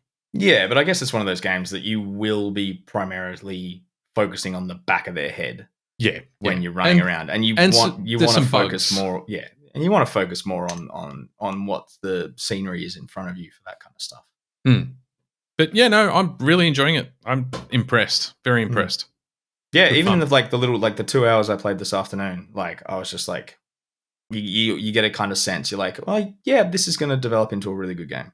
Yeah, and it's open world, and there is a fuck ton to do. Brew potions, plants, like grow plants as material components for your potions, or you can just go buy them. It's up to you. You can go and explore. There's lots of collection quests, lots of shit to do. So it's quite a well populated world. And I've only flown around Hogwarts Castle in the immediate vicinity, and the map is huge. So beyond Hogwarts itself being hours of exploration, the actual game map is fucking massive in comparison. So yeah. And the last thing I wanted to cover off quickly before we go to break, unless anyone else has anything to add on the end, is The Last of Us TV series. Spoiler free, really, really high level, because obviously I've got one very quick thing after this beat. Cool, good. I got to say, The Last of Us TV series is fucking impressing the hell out of me. one of the two directors / writers was the co-director for the game. So Neil Druckmann. That's what he's doing at the moment instead of working on the next Last of Us. He's writing for the TV series, and they've made some really. I feel there are some differences between the games and the TV series. Mechanically, I feel like they had to make some changes because if you think about the game, you learned a lot about the background context of the world by picking up and reading books and notes and stuff, and you can't really do that in a TV series. There was a level of authorial voice in the games that they had to replace. So the way that they've modified the show and they've added a little bit more backstory and they've spent more time, developing characters that play a tiny piece in the game to give them that level of importance in the game translated into TV. It's so seamless where they've made a choice we're going to spend more time on one of the characters that you didn't see much of in the game. It feels like it should have been in the game. It's just perfectly seamless. It's representative of the characters from the game, but it extends the story perfectly. Very, very impressed with it so far. And cool to see a bunch of actors coming back from the games. So there's only one actor that played a part in the game who plays the same part in the TV series. And that's what's her name? The head of the Fireflies in the Starting Town. Tess? No. No, it's not Tess. No, because the voice actress from Tess passed away. Yes. Like this week from cancer. Yeah. She'd been battling it for 2 or 3 years. I'm just looking it up now. Where is she? She's the African-American Firefly leader. I know that Troy Baker's in it as a different character, but he's on the flip side. Yeah, so he's part of the terrorists. Well, they're not terrorists. They're humans, the non-army humans. It's going to bug me, so I need to find it, and I can't. I'm looking at episode 1 list of actors, and she's there is she, Marlene Merle Dandridge was the actress that voiced her. Also plays her in the show, but the rest of the actors are like Ashley Johnson's coming in to play a character, but obviously she can't play Ellie. And a few others have come back to play parts in the series as well. But seriously, I'd highly recommend watching it. It's really turning into something very fucking cool. Yeah, I mean, I'm going to watch it. I just want to wait. I want to wait till it's all out. Yeah, fair enough. And I want to watch it because it's one of those ones I know I'll probably have to watch by myself. So it's like, I might take an extra day off one week and just sit there and put the blackout curtains closed and just disappear into The Last of Us again. There is a difference in the tension between the games, obviously, because the games you can spend 40 minutes in one scene building up tension, and you can't do that in a TV series. You're going to have to build it up really quickly and then deliver. But they nailed the fuck out of the clickers. Nailed the fuck out of it visually. It's the original voices of the clickers have come back too. Yeah, which I thought was cool. Yeah, but the prosthetics are perfect. The original art designer from the game apparently came in and did some consulting for the prosthetics, and he said they're exactly what we wanted them to be in the games. Cool. They also modified the cordyceps a little bit because there's some shit that didn't translate well. So, like spores in the game, you have to put on a gas mask to walk through spore-infected areas. Doesn't really work when you think about the physics of the real world because spores are everywhere. So they couldn't really translate that to the show. So they came up with something different, which is more based on the reality of how funguses communicate as a hive organism when there's a lot of them. Like the redwood forests are all one tree, even though they're separate trees. Apparently, funguses are very similar. They can communicate with each other through this complex language of chemicals through a network. So they've kind of modified cordyceps slightly to make it more realistic, but also translate better into TV. So yeah, right. You wonder why it's taken us this long. Like, I'm glad we've finally gotten there, but why has it taken us this long to get to someone finally doing a video game property correctly in a different media? It's to to making the right choices of bringing the voice actors in, the actors in, the original art designers, the original directors of the games. Like, it's just logic. It's absolutely logic. And the rest of the fucking... It comes from the TV and movie studios not taking game studios seriously until now, realizing that they're as equally $1 billion industry as movie and TV. Yeah. But you also have to wonder, like, there's two modes, or there's two kind of starting impetuses for these kinds of TV shows and movies, and you have to wonder, is there a correlation between successful versus unsuccessful when, the game director sitting around one day saying, you know what, let's get a good writer in and a good studio and let's pitch this at Netflix. And the idea for the TV show originates with the IP holder versus how many shows are a bunch of fucking, money makers sitting in Netflix studios. I'm picking on Netflix because they're low-hanging fruit. It could be anyone. Amazon Studios saying, what's our next property to make $1 billion? Oh, fuck it. Let's just retell the story of God of War. So unbound egos getting involved where they shouldn't be getting involved. Yes. Money involved. I think that's exactly it. Yeah. But honestly, I love Mondays for the fact that Last of Us comes out on Monday night. It's brilliant. Well, remember, you get a second episode early this week. Oh, do we? Episode 5 comes out early because otherwise it would be conflicting with the Super Bowl in the US. Bowl. Excellent. Fantastic. Haven't seen Pete's eyes light up like that in a long time. Honestly, it is that good. It really is genuinely that good.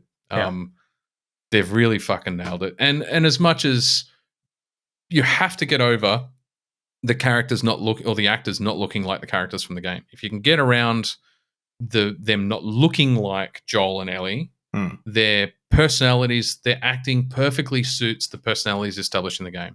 No, I mean, I've seen a bunch of clips that especially IGN have done on like the little Instagram reels where they've put up top is the show, bottom is the game, and it's like how directly they've copied, even to the point where it's the ambush scene from the first game, and it's the way Joel moves his hand in the car when he's driving, and like the position that Ellie sits in the seat. It's like it's that close and stuff.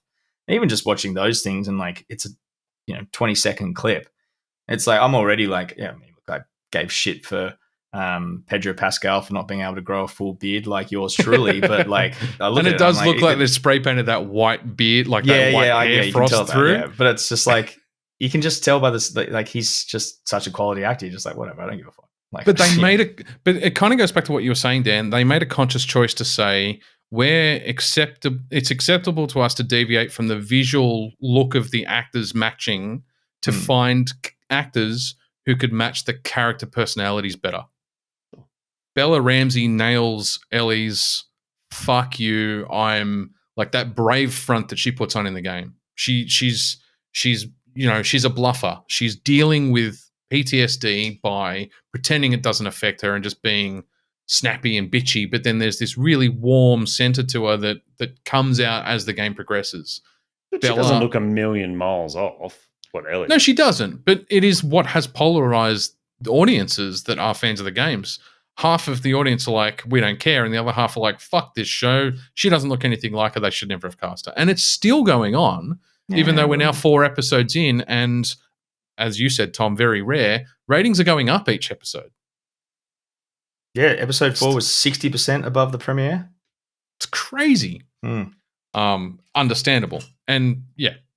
And the use of negative space too. They've spent a lot of time making sure that the cinematography equals the beauty, which was part of the game's story delivery vehicle, was we're portraying the most fucked up post-apocalyptic world in a very beautiful way in the games. Like there's some sunset sequences that are gorgeous in those games. Yeah. There's a lot of use of negative space very effectively. There's, Mother Earth is reclaiming these cities, and there's a lot of that kind of juxtaposition in the game, and they've perfectly reflected that in the cinematography in the show.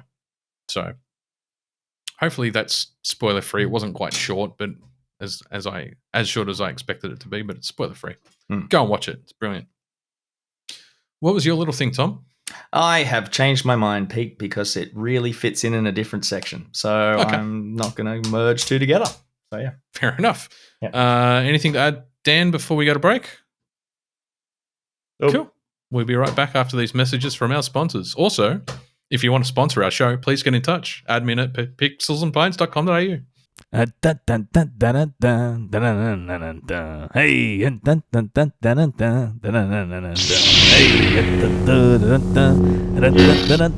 hey. And we're back after the break. We're going straight into third beers, please, gentlemen. I love how you've left yourself in the beer list. I just took myself out. Makes me sad. I've got an interesting one, which is actually a sequel to a beer we've done before, many moons ago. I'm having the T3022 IPA, which is a one drop. This is their new version of it.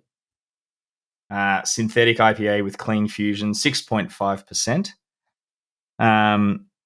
I could read the very detailed description of each of the different ways they've used hops in this. I think it's probably better if Pete throws it up in a note than me rabbling on for an hour. The things to take away from it, their computed IBU, sticking with the theme, you got to give them that, is 28.65. The hops they've used, the organic strain equivalent, Citra, Galaxy, Eldorado, Nelson Sauvin, and Nectaron. Their hop rate dosing is 22 grams per litre. And the first thing that happened, you guys may, I'm not sure if you've noticed it when I was doing it, is I was repeatedly smelling my glass because I was very confused. I had a roast chicken for dinner. It was delicious. This smells like roast chicken.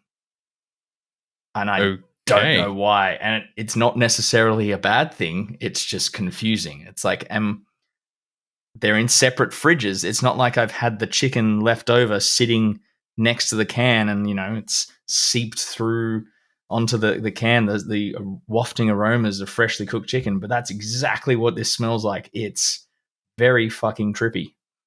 Yeah, it's chickeny. Which is great. I love chicken. I love chicken. Just to confirm, it's T3022. Yes. It's just weird because they're untapped. It's clear that they've filled in untapped entry themselves, but the numbers are slightly different. And the Hop Burst, Hop Gain, Flow, TNS Solution, Salvo, Hops Oil, Spectrum, Incognito, Hop Haze, Organic Strain Equivalent, Citra Galaxy, Eldorado, Nelson Sauvin, Nectaron. Comparable hop rate dosing data, 35 grams per litre. And you said 20-something. So I think this is a different version to the one they might. I don't know how old is it. That's why I was checking, because... I'll be back. 2:00. What? That's not a date. Am I only meant to drink this at 2:00? What's going on? I just wanted to make sure I had the right beer. I guess it doesn't really matter, but... Well, yeah, the first one was the T2022, wasn't it? I think so. Pretty sure. Who knows? Maybe someone's just slipped they fat fingered it. Anyway. I thought it'd be clearer for a start. I thought it'd be more of a West Coast style. It's... I don't know if it's chicken. There's so much. I'm literally, chicken.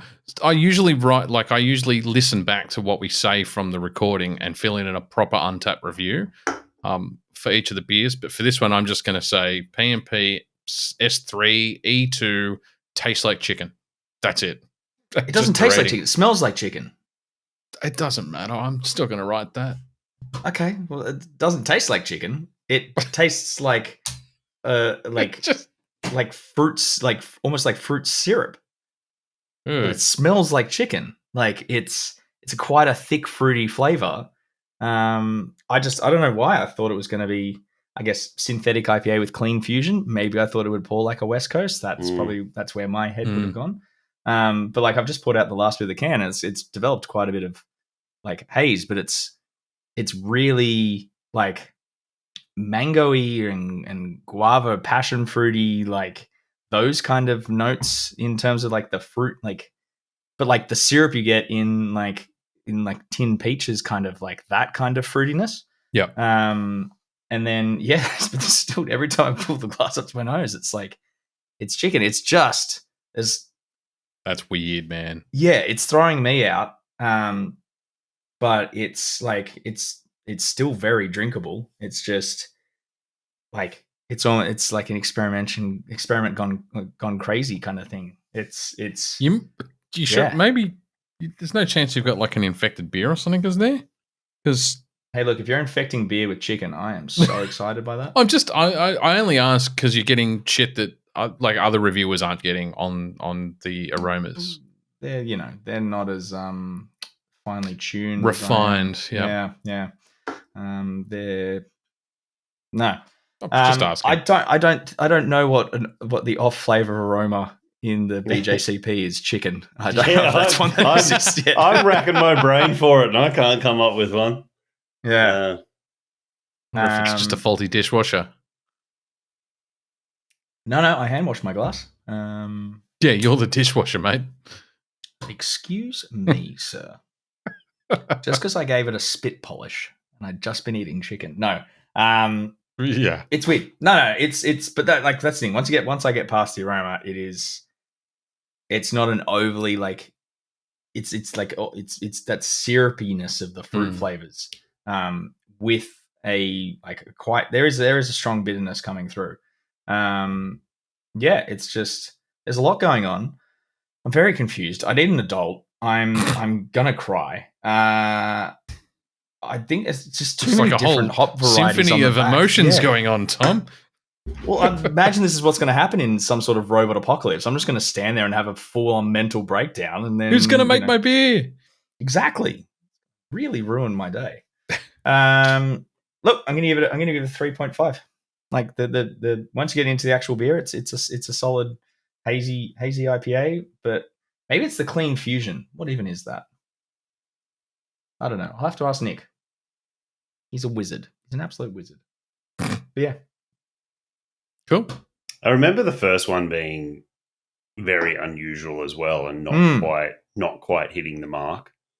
Because this would have to be the third or fourth year they've brewed it. Yeah, probably. I know we've done at least one, if not two, on the podcast, and I'm pretty sure if you go all the way back to Bounty Hunter Banter, we might have done one with Chris. So no, I remember I was there for the first time we did it. I'm pretty sure we're at your place in where you live. I almost gave you suburb away there, Peter. Wankersville. Got It's on the wrong side of the bridge, but it's still Wankersville. Yeah. Cool. All right, 3.5. Dan, what are you drinking, mate? Full disclosure, I got given this can, but still, I'm going to review it honestly. New England Full Brewing. disclosure, we'll continue to review free beer. Just putting that out on the airwaves.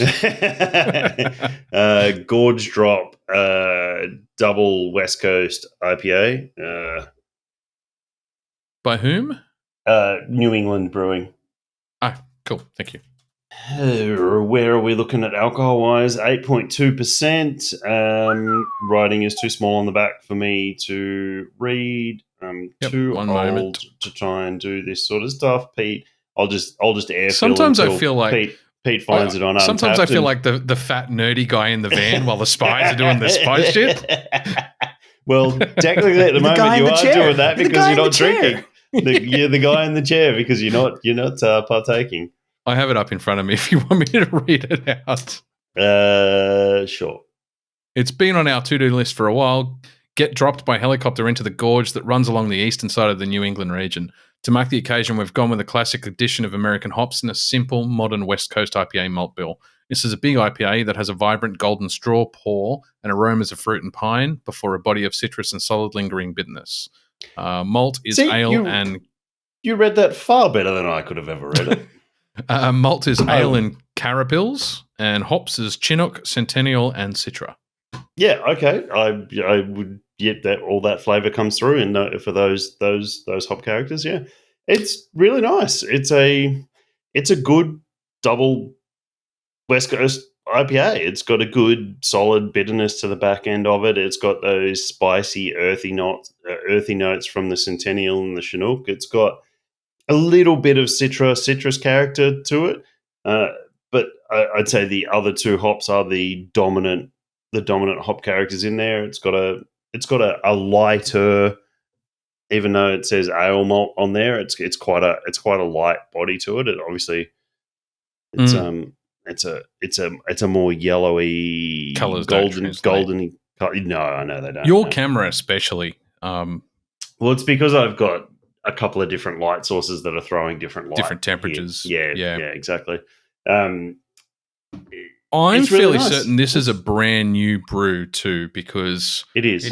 I could have sworn this afternoon I saw the Instagram post of the brewer, the recipe inventor brewer, with a helmet with a GoPro attached on the end of a stalk as he abseiled down that gorge. Now, it is a brand new beer. I hope I'm not preempting their No, they've advertised this for at least a week. Their release. Good. It was packed on the 24th of the 1st, so it was packed just over a week ago. 2 weeks ago. Right. I don't know for sure if that was the brewery that I saw, but I saw the same thing. As soon as you described it. No, you're thinking of the abseiling one. That's Mountain Culture.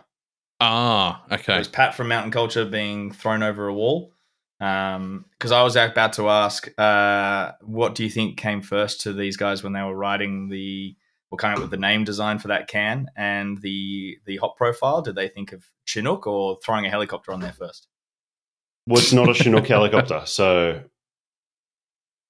what? Yeah, maybe they couldn't draw a Chinook helicopter. Well, they can because the person who gave this to me was the artist who drew the can, so he can definitely draw a Chinook helicopter.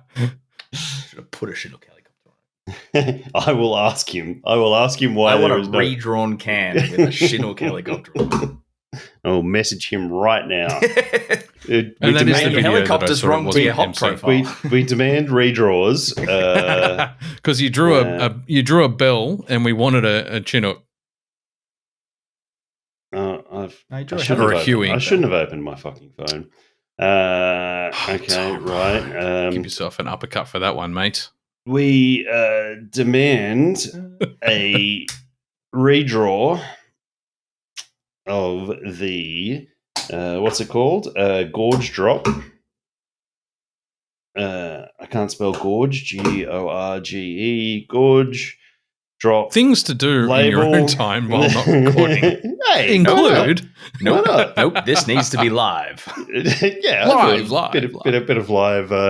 Gorge drop label. The best thing is for us, and he did draw a Huey, by the way, so it is a Bell helicopter. Because, well, is it a Huey? No, it's not a Huey. Dan tends to send text with a lot of spelling errors, and this is giving a real insight into his process. He wonders why his phone's slow. It's the processor stalling on the autocorrect. It is. Thank you very much. It's user error, I would like to say. Out of 5, Dan. Okay, just so you can type the message later and we can move on in the meantime. I'm riveted. That was a little bit of extra content. Fuck you, Peter. Fuck you and your 30 minutes talking about D&D legal suits. I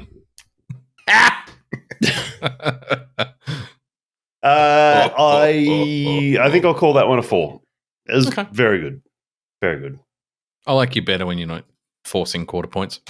Shall we move on to trailer trash? We have trailer trash? Yes, yeah, I've read the notes. Of course we do. Tom, what are you talking about? To be honest, you didn't miss much, mate. There was slim fucking pickings. So Shazam 2 has a final trailer. I'm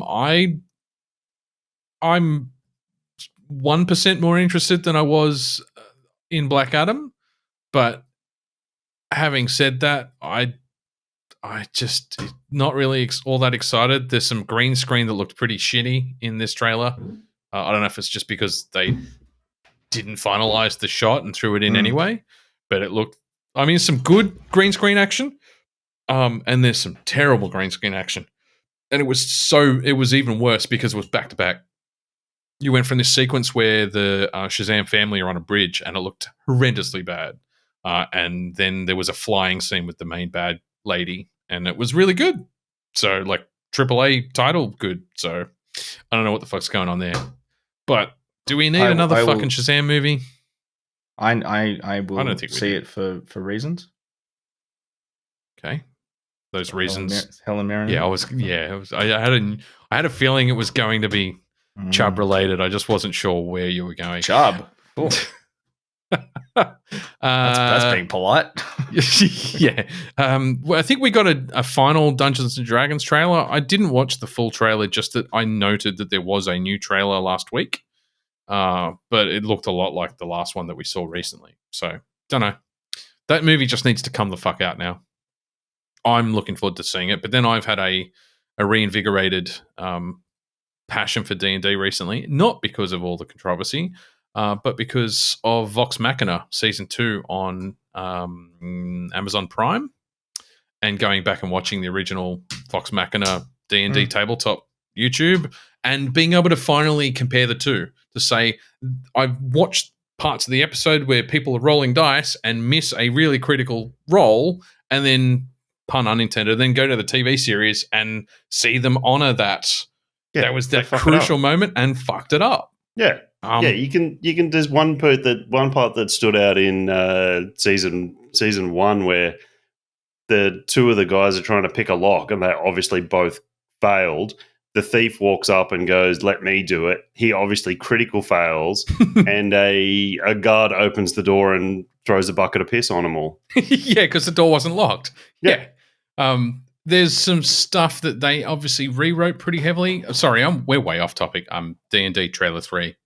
Meh. Sorry. I don't know. I'm happy to keep talking about Vox Machina. Season 2's out. It's brilliant. I think they're releasing them in batches of 3 episodes at a time. So I don't know that all 12 are out yet.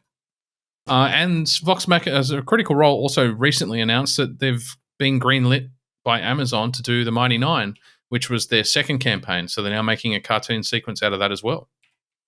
So keep printing money, people. Guy Ritchie's The Covenant trailer came out.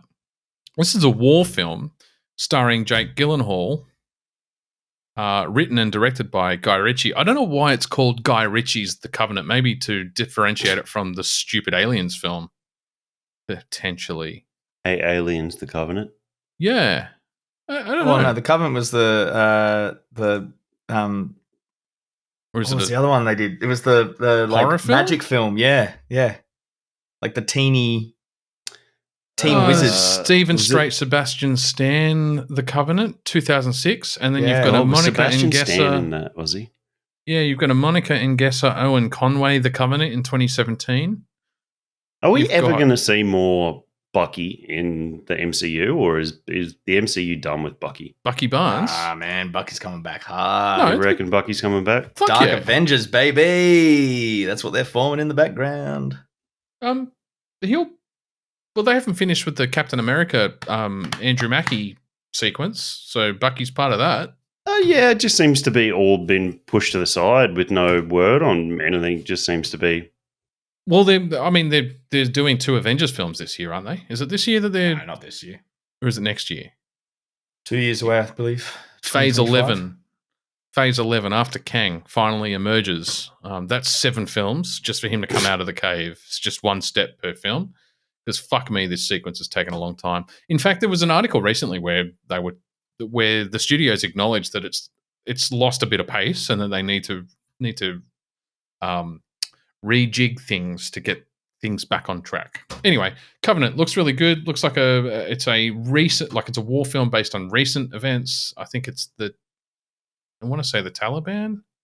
Let's say Afghanistan in the. Yeah, so it will be the Taliban then. Yeah, you're right. It is Afghanistan.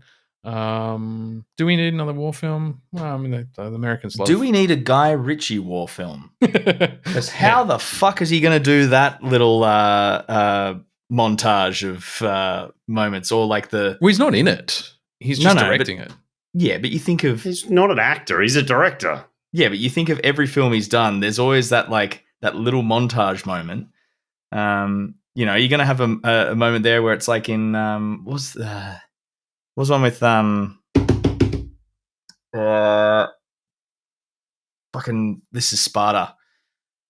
300. What? 300. Yeah, what's the King Leonidas? Who plays Leonidas? Gerard Butler. Gerard Butler he's the one he was in, the Guy Ritchie film he's in, where he's running down the train tracks, and it's always done to a close up, where there's essentially a GoPro underneath him, and it's like this really comical thing of him being chased while a dude's behind him with like a crowbar or a knife or something hunting him down. It's like, that's Guy Ritchie movie is Gerard Butler. I don't know, but that reminded me of my days working in a video store. Have you got that movie with that guy in it? He was in that other movie with that chick. Come on, that was half your reviews before I joined this fucking thing. That's probably this guy does this thing. It's like, no, it's not. Oh, Rock and Roller. There you go. Yeah. Yeah, I've forgotten about that one. Yeah. The last trailer I put in for Trailer Trash was The Boogeyman. I've got one to add in as well. Yeah, cool. The Boogeyman only made it into this list for me because it's a Stephen King short story turned into a movie. It's directed by Rob Savage, and it's produced by the producers of Stranger Things. And from the very short jump scare trailer, looks like another modern horror, which could go one of two ways. Because there's been some hits and there's been some misses the last 10 years or so. Dan, what was your trailer? My trailer, which teaser trailer, when did it come out? It came out 8 days ago, maybe. Rebel Moon, Zack Snyder's Rebel Moon. Okay. It's his sci-fi movie, and it looks like a cross between Dune and not quite Star Wars, something a bit more gritty. Maybe Dune and Blade Runner. Is it animated? No, fuck no. No. Okay. Zack Snyder's Rebel Moon. It might have been based on an anime. Maybe that's where they're getting their art style from. It's either that or a graphic novel, but I've definitely seen something Rebel Moony before. I didn't see that the trailer had come out. That's Sailor Moon, Pete, and that is another search history. We don't need to go down on your computer, all right? Yeah, no. Yeah, no, okay, cool. No, leave it alone. It's got the dude from the motorcycle show. I'm chucking a Tom now. Charlie Hunnam. Chucking a Tom? Tom was chucking a Pete, Dan, and Chris from about 4 years ago. Thank you very much, you fucking knobheads. Charlie Hunnam, and he was in the most recent one, if I can remember the fucking name of it, The Gentleman.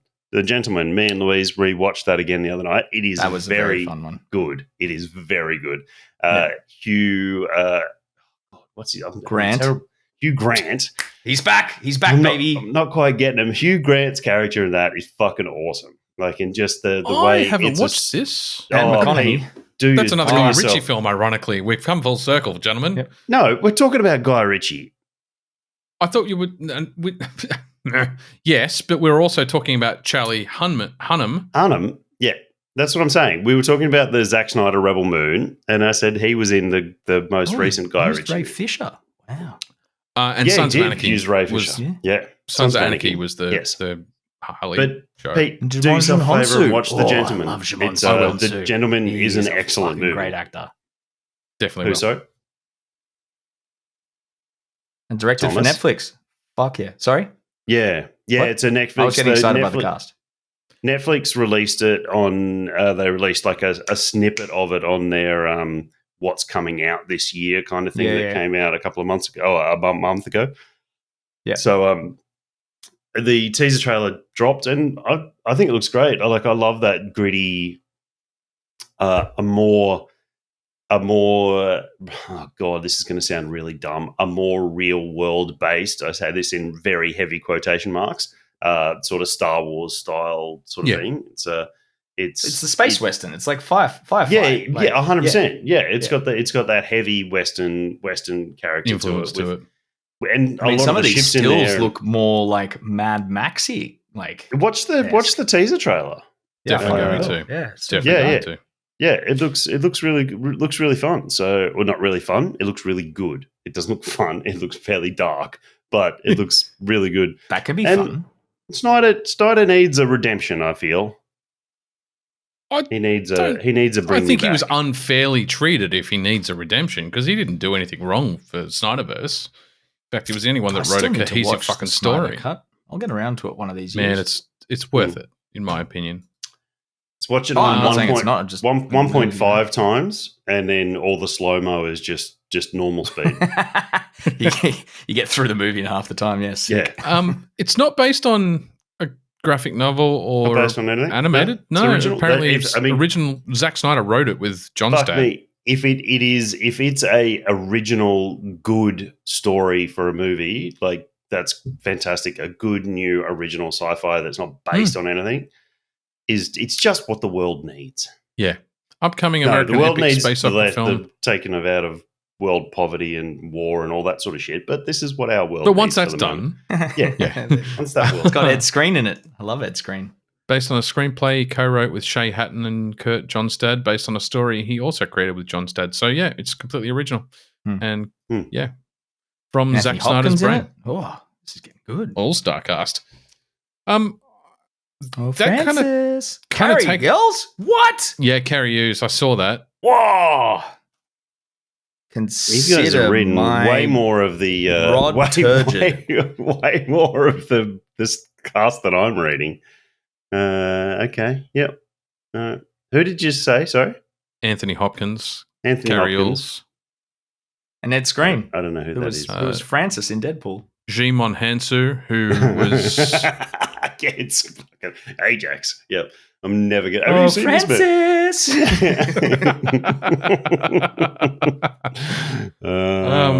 some great yeah, fucking actors sick. in this. That sounds great. I'm keen. I'm going to watch that trailer as soon as we're done. Fuck yeah.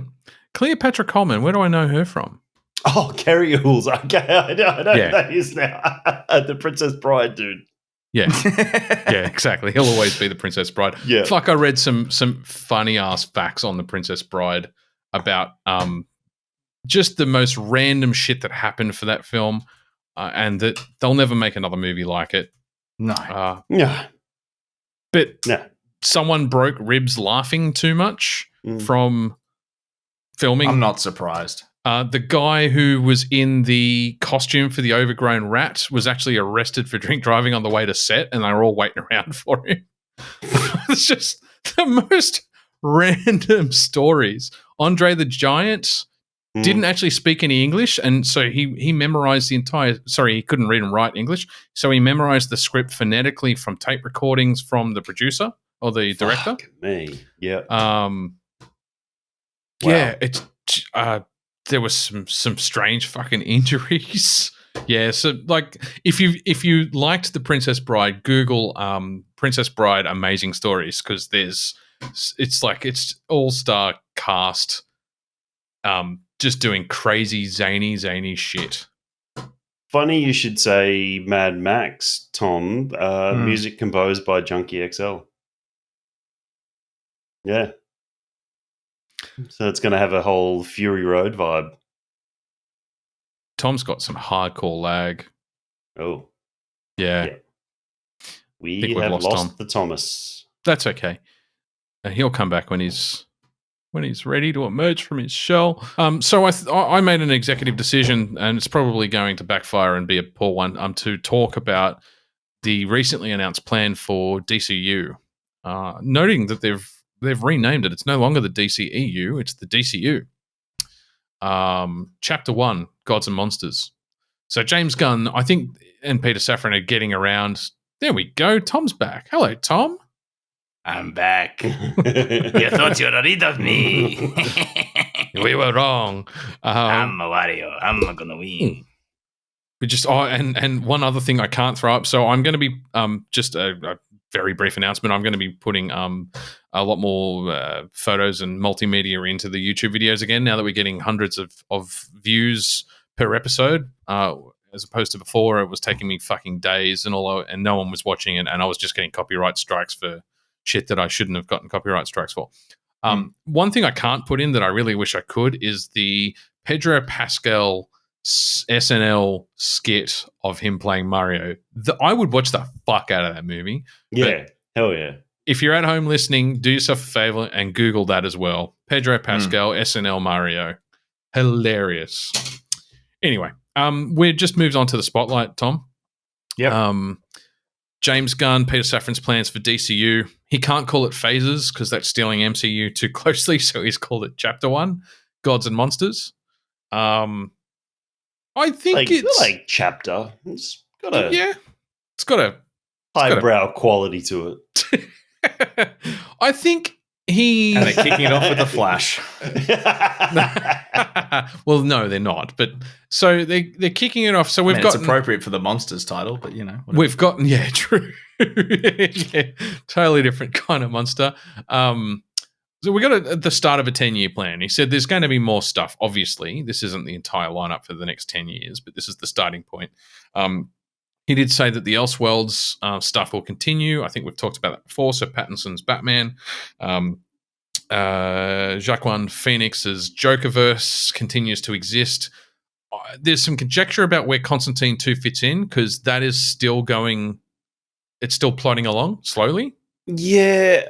Is there conjecture about Constantine 2 in forever? No, they released news only a couple of months ago that Keanu was signed back on for it.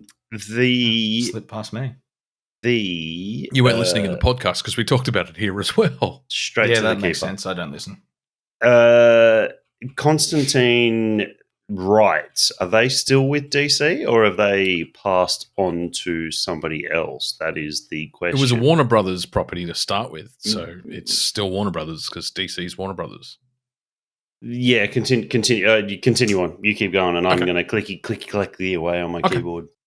But I'm sure it was a DC property, unless it was an Image Comics property. It was an Image, and then it was they brought him into the DC fold, and then they had a fantastic run of Constantine comics, which was you talked about them back in the Bounty Hunter days, and it was the last run of Constantine comics was seriously disturbing, like.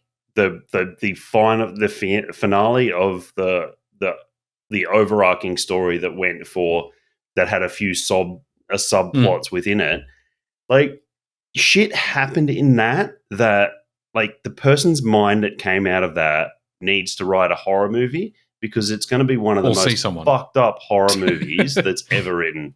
Well, I mean, writing and art is their therapy, so you know what? Yeah. Just roll with it. It's clearly it's often a fine line. Just confirming, Warner Brothers Pictures owns the rights to the Constantine intellectual property. So they still do own it. Okay, yeah. So I don't think they ever didn't own it. Well, no. It just Vertigo. Something. DC and Vertigo. That's what it is. Vertigo, not Image. Yeah, Vertigo. That was where Sandman Image is more associated with Marvel these days, isn't it? Yeah. I think I was probably thinking of Impact instead of Image because Impact was another comic line that they owned. It's Image because Constantine has been in and out of the DC world and in and out of the Sandman world. Right. Well, it started apparently Constantine first appeared in Swamp Thing. Yes. Which I was leaving that until we got to Swamp Thing, which is the very last announcement that James Gunn spoke about. So I was hoping that we might get another reappearance of Constantine, and then we will get the Dark Justice League. Yeah, that'd be interesting. Which is the magic users. Yeah. So look, one of the things I wanted to note before we and maybe we'll come back to Constantine when we talk about Swamp Thing, but one of the other things I wanted to note is overall, I like that Gunn and Safran have extended the concept that Marvel has been operating the last few years, where it seamlessly transitions between TV shows and movies and back to TV shows and movies. Same actors, same characters. It's seamless. And we've talked about that before. But Gunn and Safran have extended that for DCU into their animated, because DC have been making fucking AAA animated movies for longer than there has been an MCU. And it's always been mind-boggling that how can you do animated movies so right and live action so fucking wrong? Yeah. I think it's very smart that they've now said, we're going to continue to produce animated movies and animated TV shows, but if a voice actor represents a character in an animated movie who makes it onto TV or movie, it will be acted like that. That role will be filled by the voice actor. So you're going to have seamless transition between animated and live action. I think that's an interesting and smart extension of the concept that Marvel has already stamped. Do you think, though, that there might be they might overlook better voice actors who won't look the part of the character. Do you think that's a pitfall they might fall into? And that's exactly what I thought of as well when he brought that up. I'm like, yes, actors, you're going to, well, whichever way you're going to cast them, if you're going to cast them for a look or a voice, you've then got to make them work in the other medium. So, I mean, it's a risk. It's definitely a risk. Yeah. It is. It's a visual risk only, because I will say this. The one thing that you frequently hear from voice actors giving advice to people who ask, how do you get into this? They're actors. They might be voice actors in the sense that they lend their voice to various animated characters, but fundamentally the successful voice actors are successful because they are actors. They embody the character and the personality the same as an actor would on a live set. They just happen to be voice actors. They do, and then you hear long-term voice actors say this is very different to acting on a live set when you're talking to a sheet in a booth, reading a line without your counterpart there a lot of the time to bounce things off. You're not hearing their inflection of the repeat line that's coming back to be able to get that chemistry. The other side of the conversation. So and who knows these days, like, technology's advanced to a point where people can be on the other side of the world and have high quality audio recordings and speak seamlessly to each other, kind of thing. So who fucking knows these days with this sort of stuff? So, but I mean, you see people in booths just recording a line without a scene, without like, you look at some method actors and could they really get into a character when they don't have a costume, they don't have a scene, they don't have a, like, I would say to you, like, and this isn't a disagreement, so let me start by saying that. But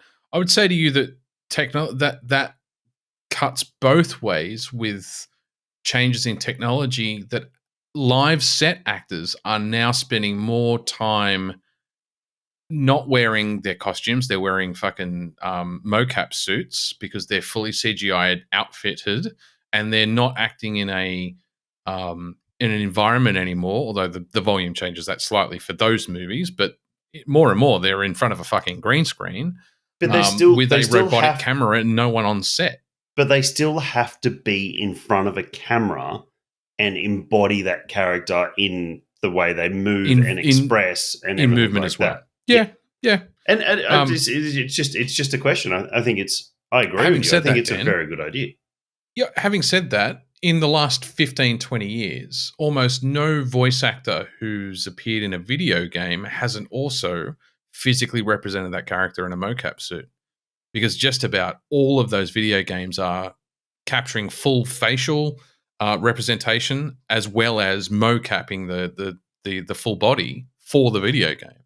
Yeah, but so that line's gotten thinner over the last 15, 20 years. It definitely has, but we're not talking about computer. We're talking about traditional animation at the moment. We're not talking about mocap animation.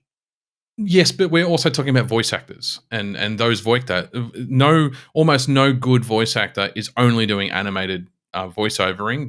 They're also doing pretty much everything, which it also includes video games. A lot of that includes full capture. Yeah, but with the DC stuff, they're talking about traditional animation, not mocap animation. No, I get that, but it's more about the actors. Will they pick the right actors? I think, it's a risk. You're right. We went down a bit of a rabbit hole, but I think that it's a pretty low risk. We went down a rabbit hole on fucking point one. Well, that's okay. So we're not even on the first. Well, no. We are kind of on the first show, but we're not. So, Creature Commandos is the first announcement they made. It's an animated series written by Gunn himself. I went and had a look at the comic material for it. It's basically a bunch of monsters. Originally, it was set in World War II. There are a bunch of monsters, superheroes, super monsters fighting Nazis. Monsters? Yeah, fighting Nazis. Ubermensch. I don't know. And Weasel was in it, so that's all I care. So it's a prequel to the Suicide Squad. Yeah. I don't know. Yes, because Weasel died at the start of the latest. Soon he couldn't swim. Yeah. That's right. Did he, Fuck, though? That was a good film. I enjoyed that Nobody one. checked if he swam. I enjoyed that one. It was very over the top, tongue in cheek. Yeah. Wait, doesn't he come back at the end? I watched it on a plane. I can't remember. I think he might actually in the post-credit scene. I think he's in the post-credits. Crawl out and cough up water. Yeah, you could be right. Yeah.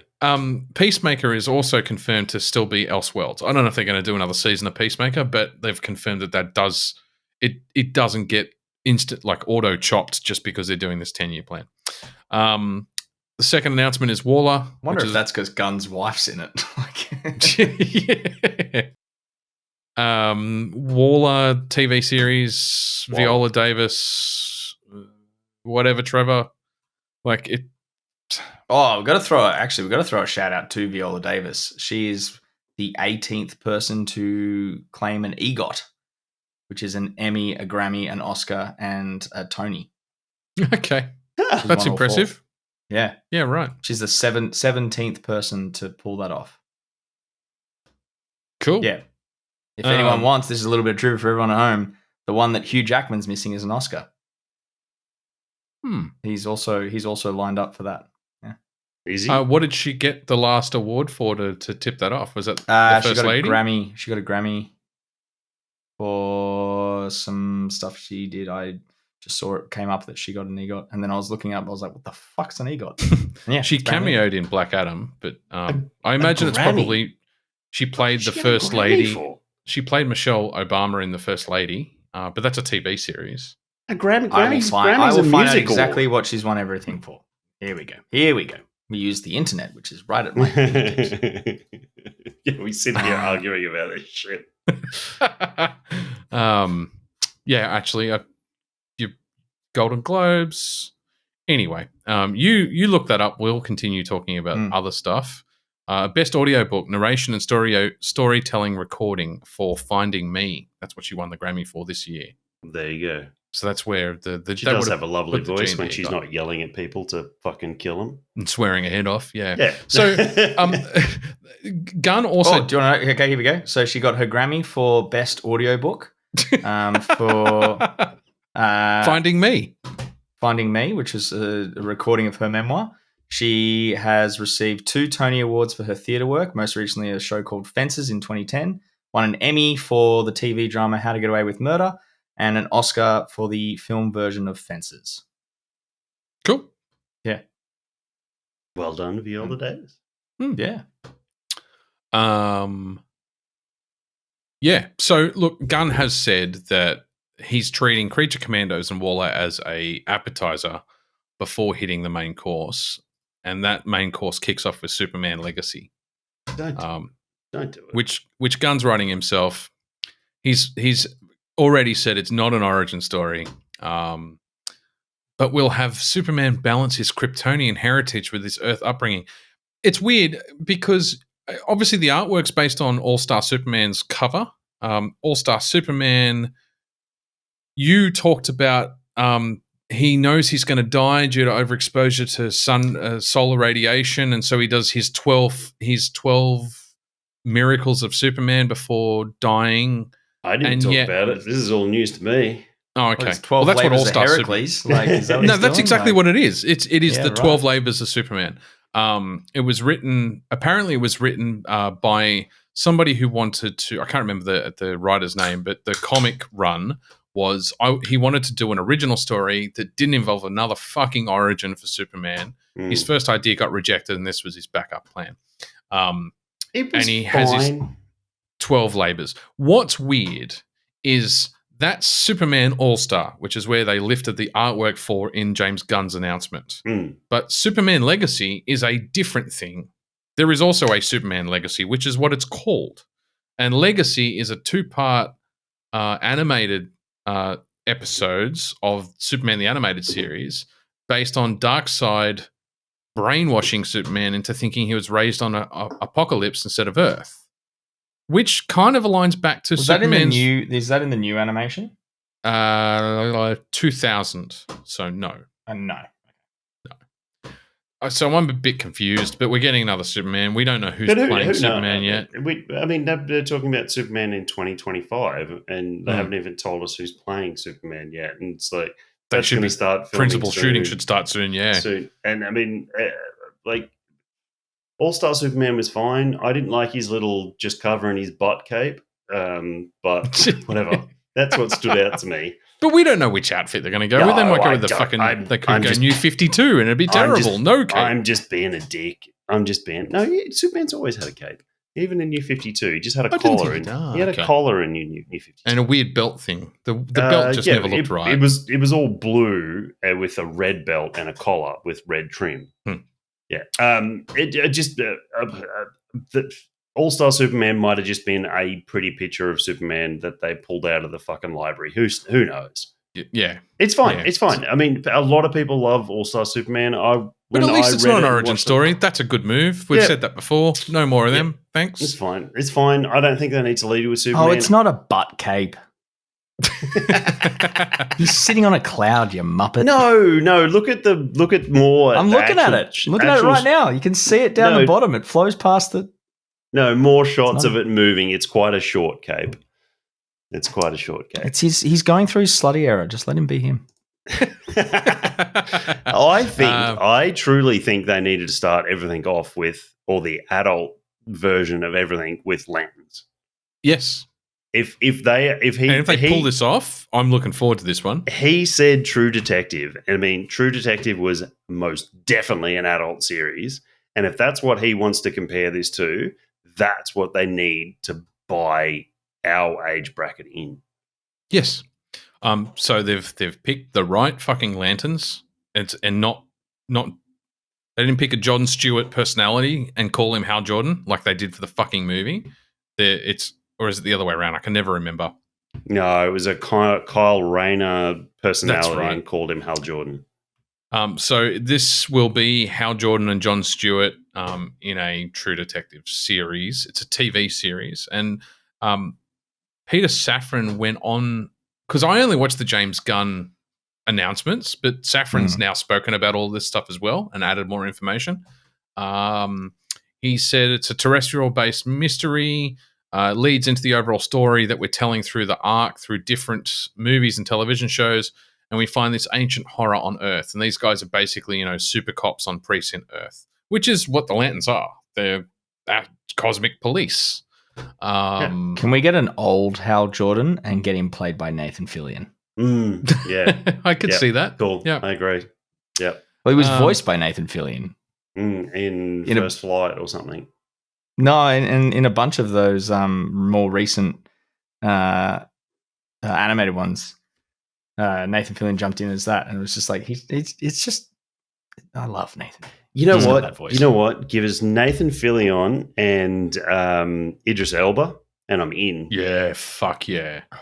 Give us that two would be old, fantastic, grizzled veteran war cops. Veterans, yeah, war veterans, and then just throw those two in there, and you like that is 100% just sold on those. As long as neither of them are like an alcoholic redemption story, because we've done that to death with cop shows. Well, no, I think one of them definitely needs to be an alcoholic. Oh, we've seen it too many times. Well, yeah, but not in a space cop. I've seen an Earth cop, not a space cop. But they're always wearing blue, and this one they'll be wearing green. It's totally different. Well, and then the alcoholic gets redeemed because he discovers the dead body of Guy Gardner. And then he's like, "Holy shit! I need to revenge him." That's the whole plot. I've just spoiled the whole series. There we go. Apparently, Lanterns is quite important. There's no spoiling because you like the alcoholism wouldn't play into it. The ring wouldn't attach to him. So yeah, because they wouldn't be worthy. It's the ring's the alcoholic. The ring's the alcoholic. What's going to be interesting is seeing how they weave Lanterns into a universe that coexists with Superman. Because you're talking about two cosmic police enforcing the cosmic law on Earth in a universe and a connected storyline that already has a Superman in it. So it's going to be interesting. So they're going to either hit that well or they're going to miss or just avoid it. But Safran has said that they're going to be weaving, like Lanterns is very important for the overarching arc for Chapter 1. Yeah, but is this going to be like another Agents of S.H.I.E.L.D. where it says it's really important for the first arc and then just completely fucking misses it? Yeah. Who knows? Next one, The Authority. A movie and passion project of guns based on the Wildstorm comic book about superheroes who go to extreme lengths to save the world. DC's The Boys. It's pretty... Yeah, that's exactly what it looks like. Yeah. So I was having a quick look. The characters, it was an all original DC comic written in 1999 with all new characters that ripped off all old characters. So the lineup consists of Jenny Sparks, a British woman who could generate and turn into electricity, Jack Hawksmoor, who was psychically bonded to cities in order to communicate with them and receive powers from them, Swift, a Tibetan woman who possessed wings and sharp talons, Apollo, a bioengineered Superman pastiche, Superman copy, Midnighter, a bioengineered Batman copy who possessed the ability to foresee his opponent's moves in combat, the Engineer, a scientist who had replaced her blood with 9 pints of nanotech and could create solid objects with it, and the Doctor, a Dutch drug addict and shaman who possessed the combined powers of hundreds of shamans who came before him. Does that not read like a really bad fucking TV show? Because that lineup does not give me hope. It reads like, here's Suicide Squad, here's Guardians of the Galaxy, and I've just gone. It's just like these are the B team. It's the B team. Just done that, yeah. They're the Batman analogy and the Superman analogy, and we're going to need a black Wonder Woman in there as well. That stood out for me. It's just, why? Well, it's just, I think it's also just James Gunn being like, I pick the weird things because I'm a weird guy. It's a Guardians. You're right. It's a Guardians of the Galaxy. We'll bring a lesser known IP to the front. Yeah. Next one, Paradise Lost, HBO Max TV series set in Themyscira, elaborate political drama like Game of Thrones. Apparently, it's in continuity with the 2 Wonder Woman films, so there's some conjecture as to whether or not Gal Gadot will still be kind of involved. I hope she's not. I hope she's smart enough to get the fuck away from it, frankly. Yeah. I mean, why wouldn't you do Game of Thrones when you already got swords and sandals? Just makes sense. Why do anything different? I did a quick read up on Paradise Lost, which was a sequence of comics for Wonder Woman. It's an old comic series, old Golden Age comics, where the Themysciran tribes, the tribe splits into 2 tribes and goes to war. Like it's kind of a civil war story, and it was kicked off by a bunch of misogynistic men who invade and trick a couple of the key characters. I don't know. I'm speed reading while I'm talking, but yeah, weird. I'm gonna call it now. Like I would really like. I didn't mind Gal Gadot in that Snyderverse. Thought she was fine. I'd really like them to make Wonder Woman much more warrior-like in this one. Give her.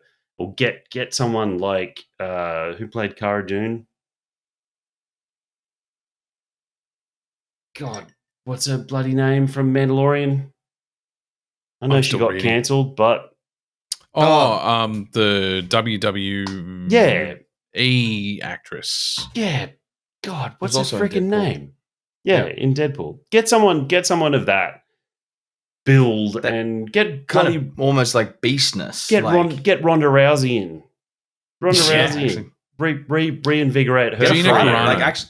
Get an actual fighter. I agree. Like I know. Well, Gina was an actual fighter. She was an MMA fighter. I know. Yeah, I know. Yeah. And she ran a mouth on Twitter. I wish she hadn't, because she was fucking great, and I really liked her in Mandalorian. Some people just shouldn't have social media. But a warrior woman like that would be like Xena. It's hard not to picture it or unsee that. But you're right. I agree. It just she was a little too prim and proper for my liking for a bit too dainty. Yeah. Not in a like I'm not being rude. She has delicate features. And I only just recently learnt that they buffed up Natalie Portman with CGI for Yeah, we Love talked and about Thunder. that. Oh, we Yeah. did talk about that on here, We didn't did. Yeah. We did. She did put in some of the work, but then they put in the other 80%. Bit of extra muscle on top. Yeah. Yeah. That's fair. Why not? They put dudes in muscle suits for years, so yeah, it's only fair. Yeah. The next one is Batman: The Brave and the Bold. This has been a massive controversy, but you know what? I agree with this. I think this is a really good choice. I agree. Okay, I stand to stand. No. I agree. Yeah. And Tom has no opinion. I don't have no opinion. I'm just, I don't think if that means they're going to cancel Patterson's Batman, they're not. Then no, they've already said.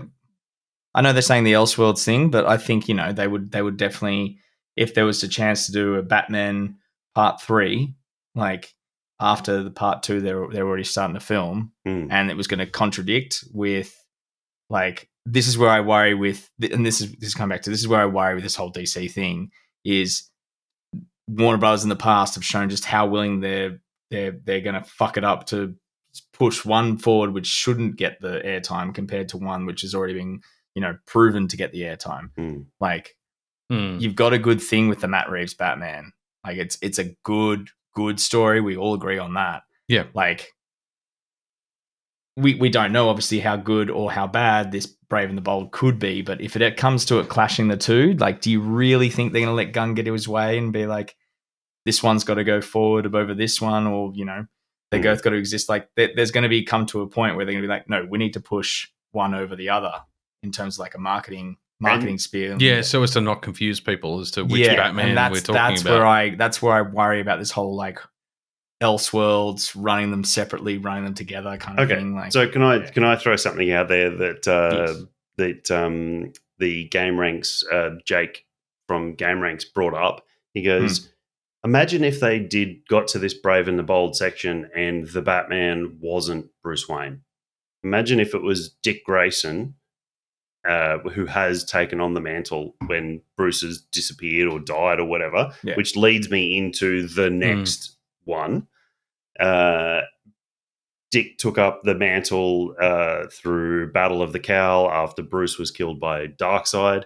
And if it was Dick and Damian, so the ward, the adopted son, coming into contact with the biological son who's looking for the father and coming into that world, that Bat family, that would be a very interesting dynamic.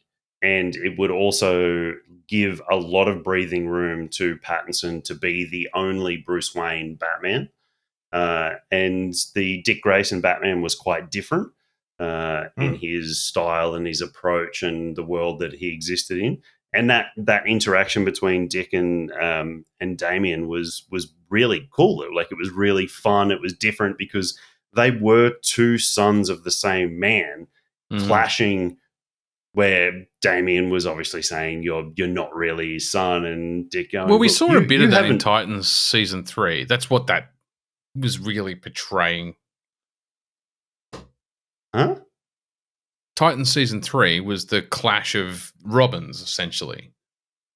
Yeah, but two adopted sons. We're talking a biological son and an adopted son. So you've got those two there, and then you roll through a movie with these two guys. You learn the where Bruce is, or the history of the original Batman, and then you roll into Booster Gold. So Booster Gold then played, I've talked about it before, he played a huge part in the search for Bruce Wayne, which was when Bruce got stuck in the time eras. And I brought this up a couple of weeks ago. But it's hard to do any of this without a Flash, though. Why is it not, Pete? Because Flash is the link. Flash is usually the entry point into time travel in the DC universe.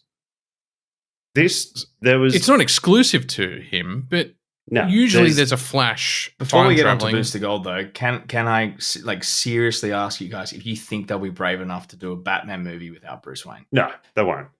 I don't think. No. They've flat out said. So Peter Gunn flat out said it's a father and son film. Yeah.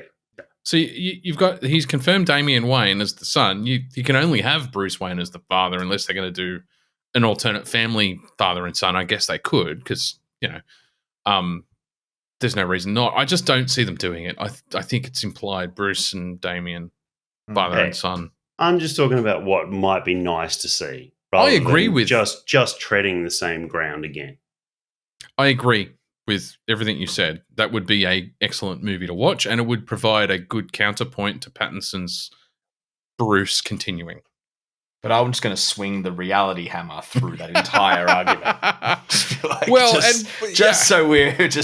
same page. They're just unfortunately they're probably just going to Lanterns is probably going to be a really shit TV show that's just going to be minimal CGI. It's going to be two guys in standard clothes wandering. They might get a 1 or 2 shots of a glowing ring. Yeah, every now and then. This is all fucking blue sky shit. This is realistically what we're going to get is they've got all the IP. Quo. Yeah. We're going to get a status quo, and we're going to fall into the same rut as we're in with Marvel, where it's just the status quo. It's the same. Every Marvel movie is somebody's first Marvel movie, and it's got to follow the same formula. You're going to be able to pick everything a fucking million miles off, and there might be some fun little nostalgia Easter eggs thrown in there for anybody else. But no, it's not going to be anybody else. It's not going to be any fucking different. I just... I agree, and the next show in the lineup just reinforces that point for me. Booster Gold, HBO Max TV series. Why? He's a fucking shit superhero. He's an is he an anti-hero? They're looking for Bruce Wayne.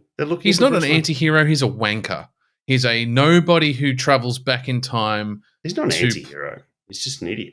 Yeah. He's a no one who travels back in time and uses his knowledge of the past and some theatrics to appear as if he's a superhuman so he can play out his Messiah complex in his fucking head. He's a broken character. He's very important to some other plots in the DC universe, but as a character himself, he's a piece of shit. He's a fake. He's also a pretty good social commentary on a lot of modern things. So yeah, he's maybe an influencer. That's James. Yeah, basically that's James Gunn having a dig at a lot of them. Yeah, maybe it's meta like that. But I mean, fuck, it's a weird one to pick unless we don't know what the arc is. Well, I mean, it's for chapter like one thing. So we could be important. It's Gunn just picking weird things because it makes him look even Booster weirder. Gold's pretty fucking hated. It's a weird one. That's really out there. That's not even let's pick someone who's obscure because Booster's not really obscure. He's not prime time, but he's also not obscure because he pops up everywhere.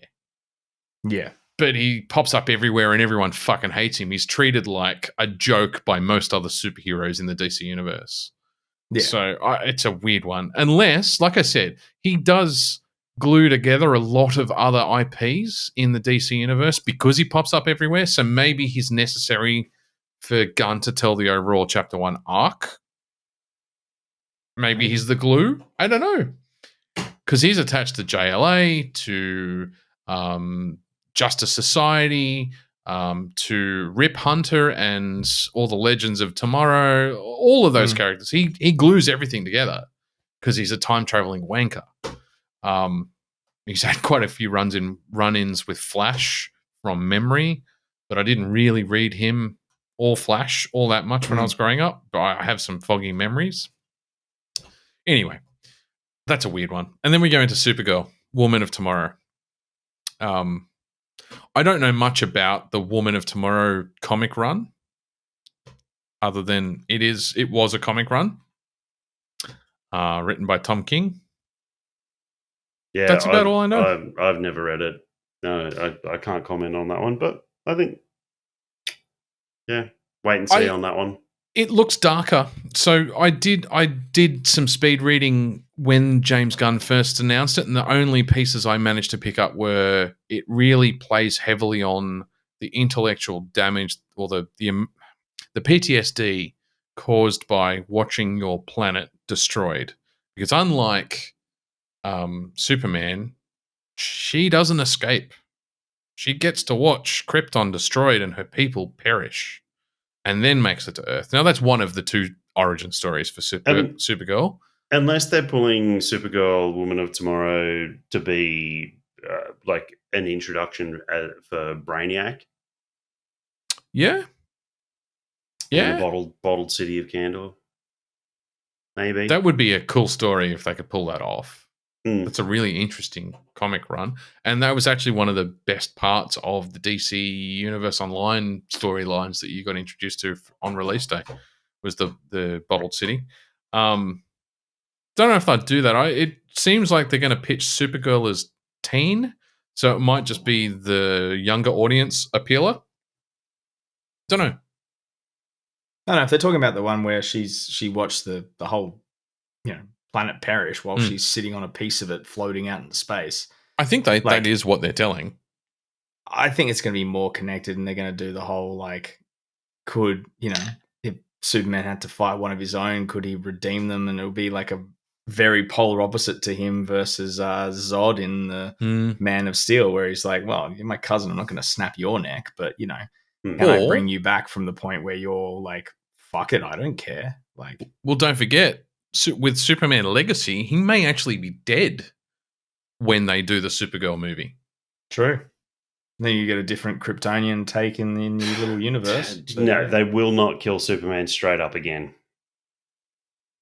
I mean, he could be temporarily dead for more than 10 minutes between films this time. They won't do it. They won't do it again straight away. It's everybody knows that was the death of Snyder's thing, was when they killed Superman, because it had no gravity to it, because it was too early.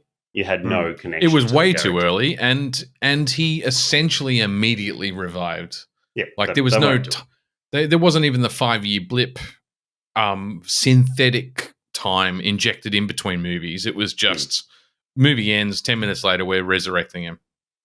And then we're on the classic respawn moment. Yeah. And he's supposed to be Jesus. I mean, at least give the guy 5 days off, right? Because that is the kind of how long was he? I don't know. You can shows how religious I am. More than 10 minutes. Was it 3 or 5? Friday to Sunday, feel wasn't like it? Probably 3 days. Yeah. Friday to Sunday. Technically not 3. Probably 2 and a bit. Yeah. Anyway, what's your favorite Golden Book? Last one, Swamp Thing. Horror movie. And the only one Golden Book. The only one classified as an origin story. If they do this as a proper horror, I'm fucking all for it. They won't. You know what? They've got to. If they don't take serious risks and do this the way that we're talking about them doing it, it's got to be the death knell for DC. Yeah, they just go back to fucking writing comics. I think it 100% will be. Yeah. They should just give it up. If they can't get this right, they should just fucking give it up. And we're going to know from Superman will be the first. 3. Yeah. Yeah, because Creature Commandos and Waller I'm giving a hall pass to because I think it's a joke. And I actually think, I'll be honest, I feel like that's 2 properties that were put in place to stall while they figure out Superman.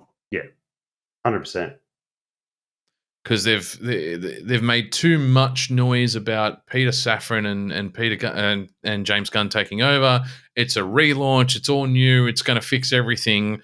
Fuck, we don't really have a movie to put out for the next 4 years. That's a long time to try and ride the hype train. So Creature Commandos, it's an animated series, lower production value, shorter time to bring to market. And then Waller, they've already got the main character. Yep. Well, that's a wrap on that. Do you guys want to talk about your 4th beers? Any last thoughts? Don't do it. Yeah. Give up now.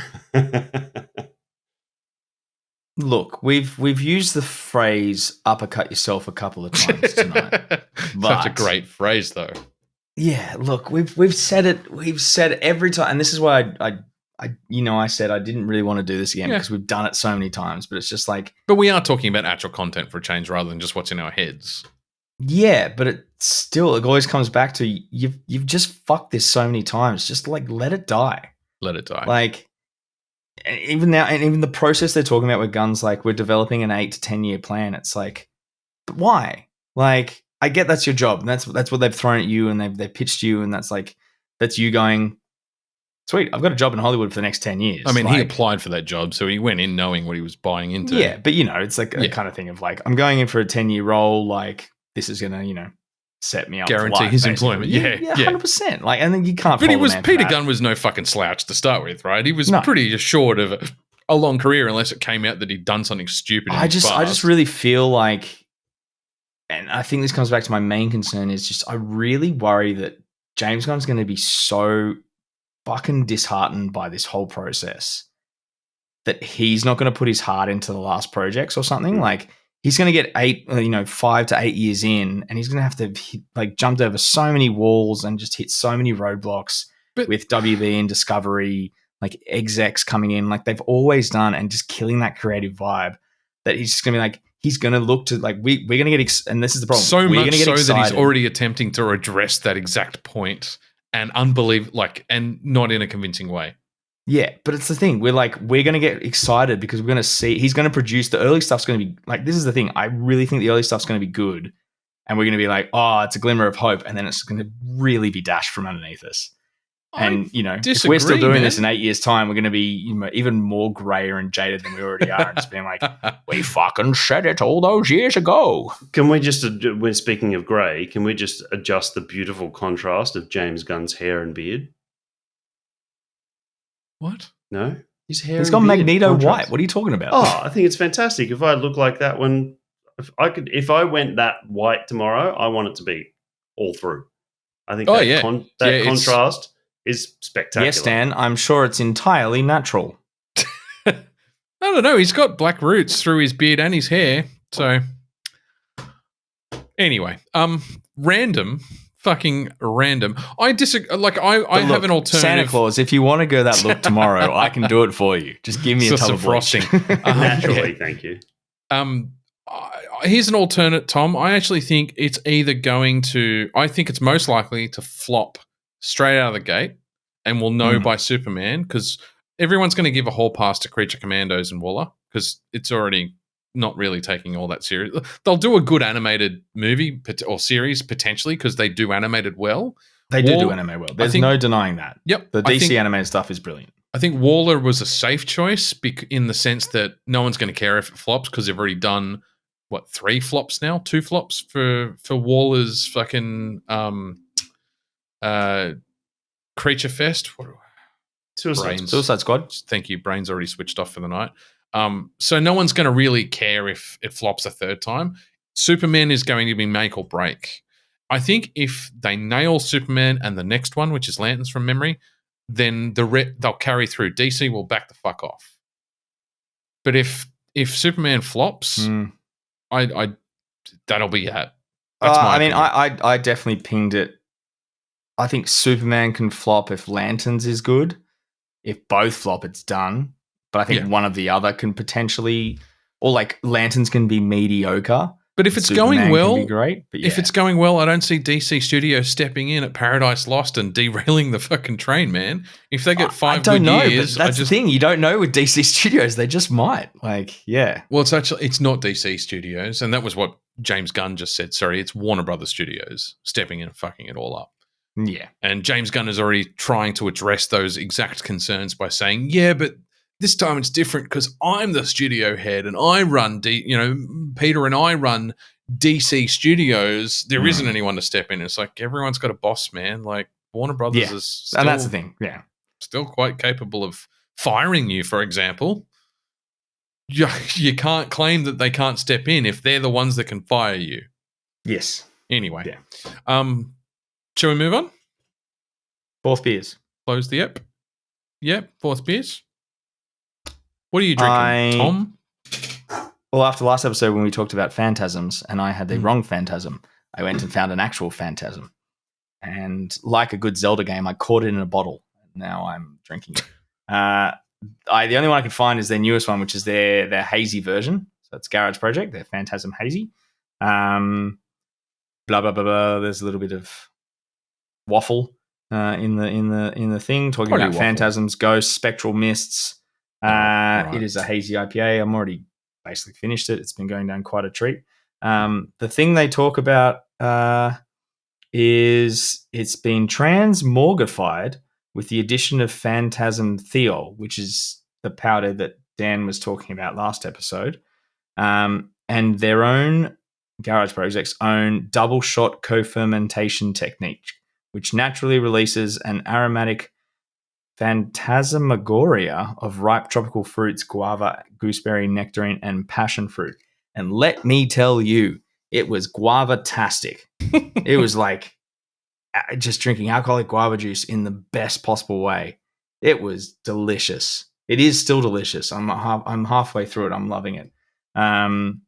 For Peter's notes, it's 6.7%. It's all right. Got it all down. Excellent. Good. It is, I'm dead cold sober, unfortunately. So I'm on the ball. Excellent. It looks good. It's tasty. It's really tasty. I recommend picking it up if you can. It's just, that guava note coming through was so powerful, but in such a pleasant way. There's a really nice note to end the night on. I'm going to give it a 4.5. Yeah, high praise. But I'm really cool. I'm really interested to see more of this Phantasm thiol powder come through. I want to see different breweries play with it. I really want to see that. That's exciting stuff. Yeah, that is my fourth beer. Cool. Dan? I poured mine down the sink. Dan did not review a fourth beer. Did not qualify. Cool. Dan, are you winning, son? You're fading fast, so I'm push fading through. Fast. I'm out. I started playing Lego Star Wars: The Skywalker Saga, and I have to say, Tom never answered me on my question that I asked him. So fuck I saw him. the question. Oh yes, because Dan's always so super responsive to every message. Super responsive. So it's obviously the Skywalker Saga. So it's episode 1 through 9. Mm-hmm. Episodes 4, 5, 6 are wonderfully crafted. I just didn't. I meant to respond to that because I didn't necessarily agree with you. Oh, okay. Yeah. I thought the episodes 4, 5, 6 were wonderfully crafted. They're fun to get into. They diverge from the movie storyline enough about, like, you still are doing the same things in the same areas, but there's extra stuff tacked on, and it's really well integrated. Episodes 1, 2, 3 kind of just feel like they're just hitting the marks on each step of what happens. You've got the pod race, you've got the fight with Maul, you've got this and that, and it focuses a little bit more on collecting the kyber bricks in the open areas rather than making the elements within the story a bit more interesting. And I'm only okay, right. I you get me now? Awkward. Yeah, I get where you're coming from now. No, okay. I thought you were talking about the levels themselves rather than the in between story bits. Yeah, so we're 1, 2, and 3. You go to a mission and you go and do the exact thing that happens in the movie with a little bit of caveat that goes around it within there, and then you're thrown into a more of an open world where you just an open area where you go and do little puzzles and collect kyber bricks. Got nothing against it. It was fun in itself, but with 4, 5, 6, you kind of go through the whole episode, and the mission is kind of, there is no open world area. It's kind of a bit more I guess there is, but it's a bit more self-contained in the missions are larger areas, larger portions of the story that happened, and they're a bit more fun and a bit more fleshed out. And I'm only about halfway through 7, so a little bit into Force Unleashed. Force Awakens. Force Awakens. There we go. Force Unleashed. If only there was a DLC for Force Unleashed, I'd be fucking playing the shit out of that. And it feels a little bit more like 4, 5, 6. I have a theory behind that, actually, because now I know what you're saying, and I think I figured it. I think I know why it's feeling like that. I definitely felt like the way they built the game was I think they did it by episode number. And so the whole thing was they wanted you to go out and explore like the worlds as you discovered them. But then obviously they sort of like there's recurring ones that come out in the films after that. And so there's, because you've already had the chance to fully explore it, except you don't have a character that can do X ability or Y ability or stuff. It's kind of more of a push to get through the story. Because I don't know if you played it. Have you played it 1 through? Yeah. That's that. I think what my take on it was that it was like, because you're already going to these places and then coming back to them, it's kind of the first time you do them, they kind of like go, please go do everything else out here, like explore this world kind of thing. But then it's like, it's implied later that you can do that, but then they're like, oh, go through the story, you can unlock all the characters and then come back. And yeah, that's the way I take where I think you're coming from. That was probably really vague for the listeners, but I agree with you. Yeah, you're probably right. Yeah, just the 1, 2, 3, just the story missions didn't feel, they were kind of done and dusted within like 5 or 10 minutes. There was no big part to them, as where you get to 4 and you go to escape Mos Eisley with everybody in the Falcon, and then all of a sudden you've got to rebuild the Falcon with Chewie while Han holds off the stormtroopers, and you've got to do all these bits and pieces. As where 1, 2, 3, it's like go and fight Darth Maul, you go and fight Darth Maul. Go and do a pod race, you go and do a pod race. Like it's just it felt very by numbers that they kind of rushed the prequels, and either one didn't really know what to do with them, or didn't have enough care. They kind of wanted to, if it was a more modern studio, maybe they wanted to get onto the OGs and the sequels. I don't know. But anyway, it's outside of that, I think they really put some really beautiful little. I'll get off mine in a minute so you guys can talk. All right. I think they put some really beautiful little things in it, like Episode 4 Obi-Wan fights like Episode 4 Obi-Wan. He doesn't fight like prequel Obi-Wan, and but there's even a difference between 2 and 3 if you actually pay a little bit of attention. Oh, is there? Okay, 2 and 3 actually fight a little bit differently. Yeah, it's little things like that where they all. It's not just cookie cutter. You're a Jedi. You fight like this. This is your combo animation. It is set out like Episode 4 Obi-Wan is very like just backwards and forwards like a fucking windscreen wiper. And the rest of them, it's quite entertaining, those little bits and pieces that they threw in. That's cool. That's fun. It's fun, and it's. I'm pretty sure they actually, from memory, because I rarely played as Windu, but you can basically go Vapard with him. Like, yeah. Test that for me. I haven't played in forever, but yeah. Okay. Yeah, I know it's like you see it like they definitely do it similar but different feel when you go from Episode 3 Skywalker to Vader, Episode 4 Vader, because it's meant to be like he's still getting used to the kind of suit kind of thing. It's Traveler's Tales. Like they've made every Lego game known to man. Yeah. But obviously Star Wars is where they started, and it's their true home. And they definitely pay attention to it, which is the big turnoff for me. That's what has not attracted me to that particular game, because I've already played the OG trilogy and the prequel trilogy Star Wars Lego games at least twice through each. Oh, Pete, the missions are completely different. Yeah, I get it, but they're still based on the same source material, so they can't be that different. No, I've already collected a billion gold fucking studs.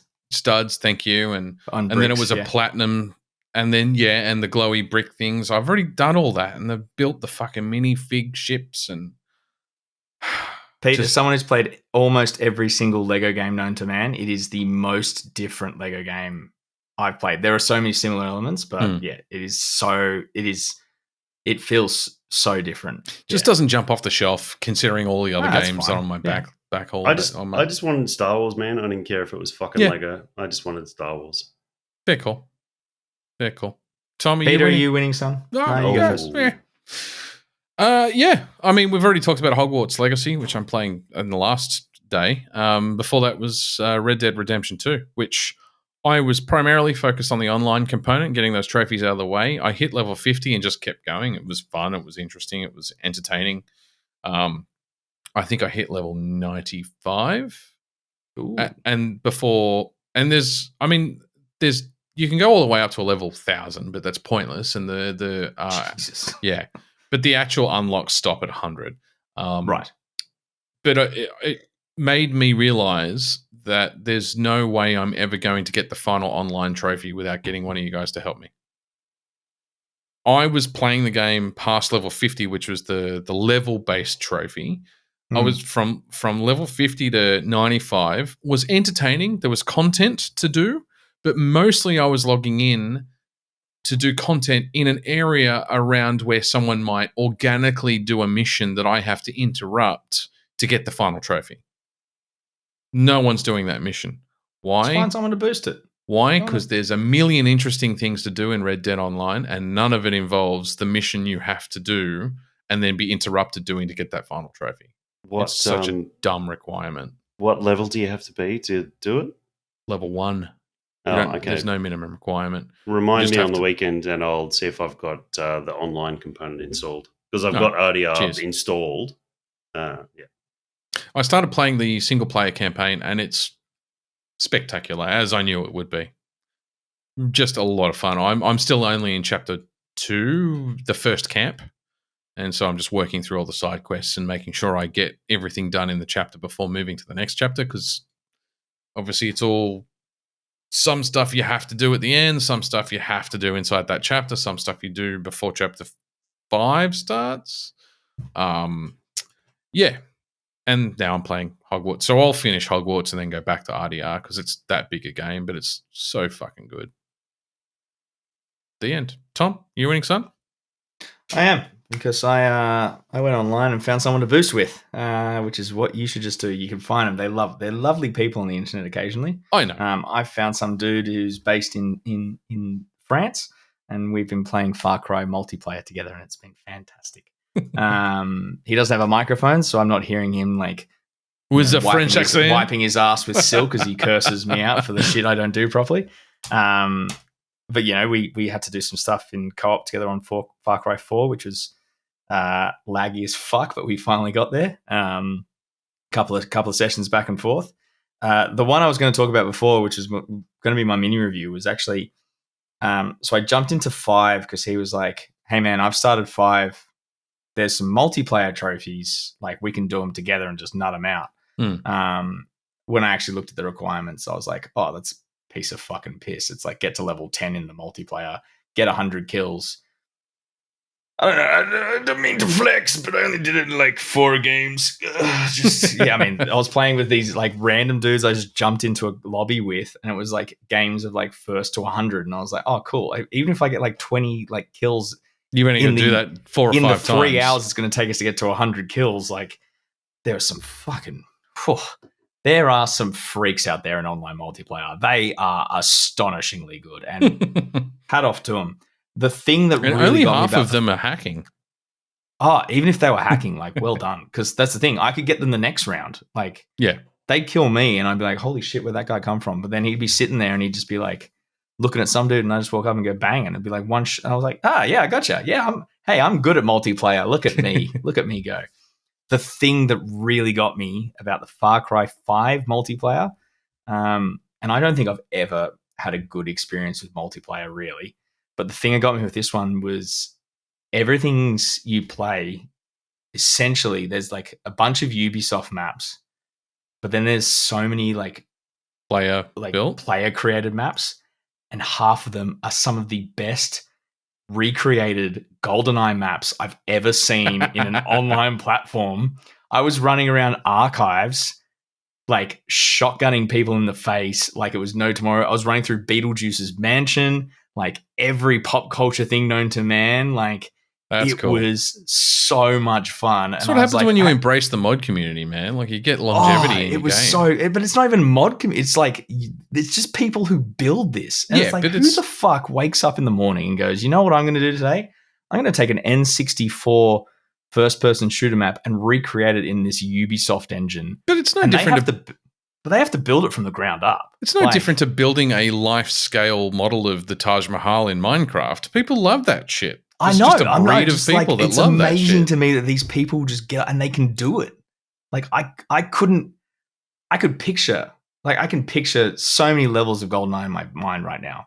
Like I played it that much as a kid growing up, but I couldn't recreate it to the level of quality that these guys do. It's incredible the stuff they're doing, and it's all built. They're all building it in their PS4, PS5 consoles. Like they're building it in that. And I'm just like, it's amazing. I am flabbergasted by them. I like mind blown.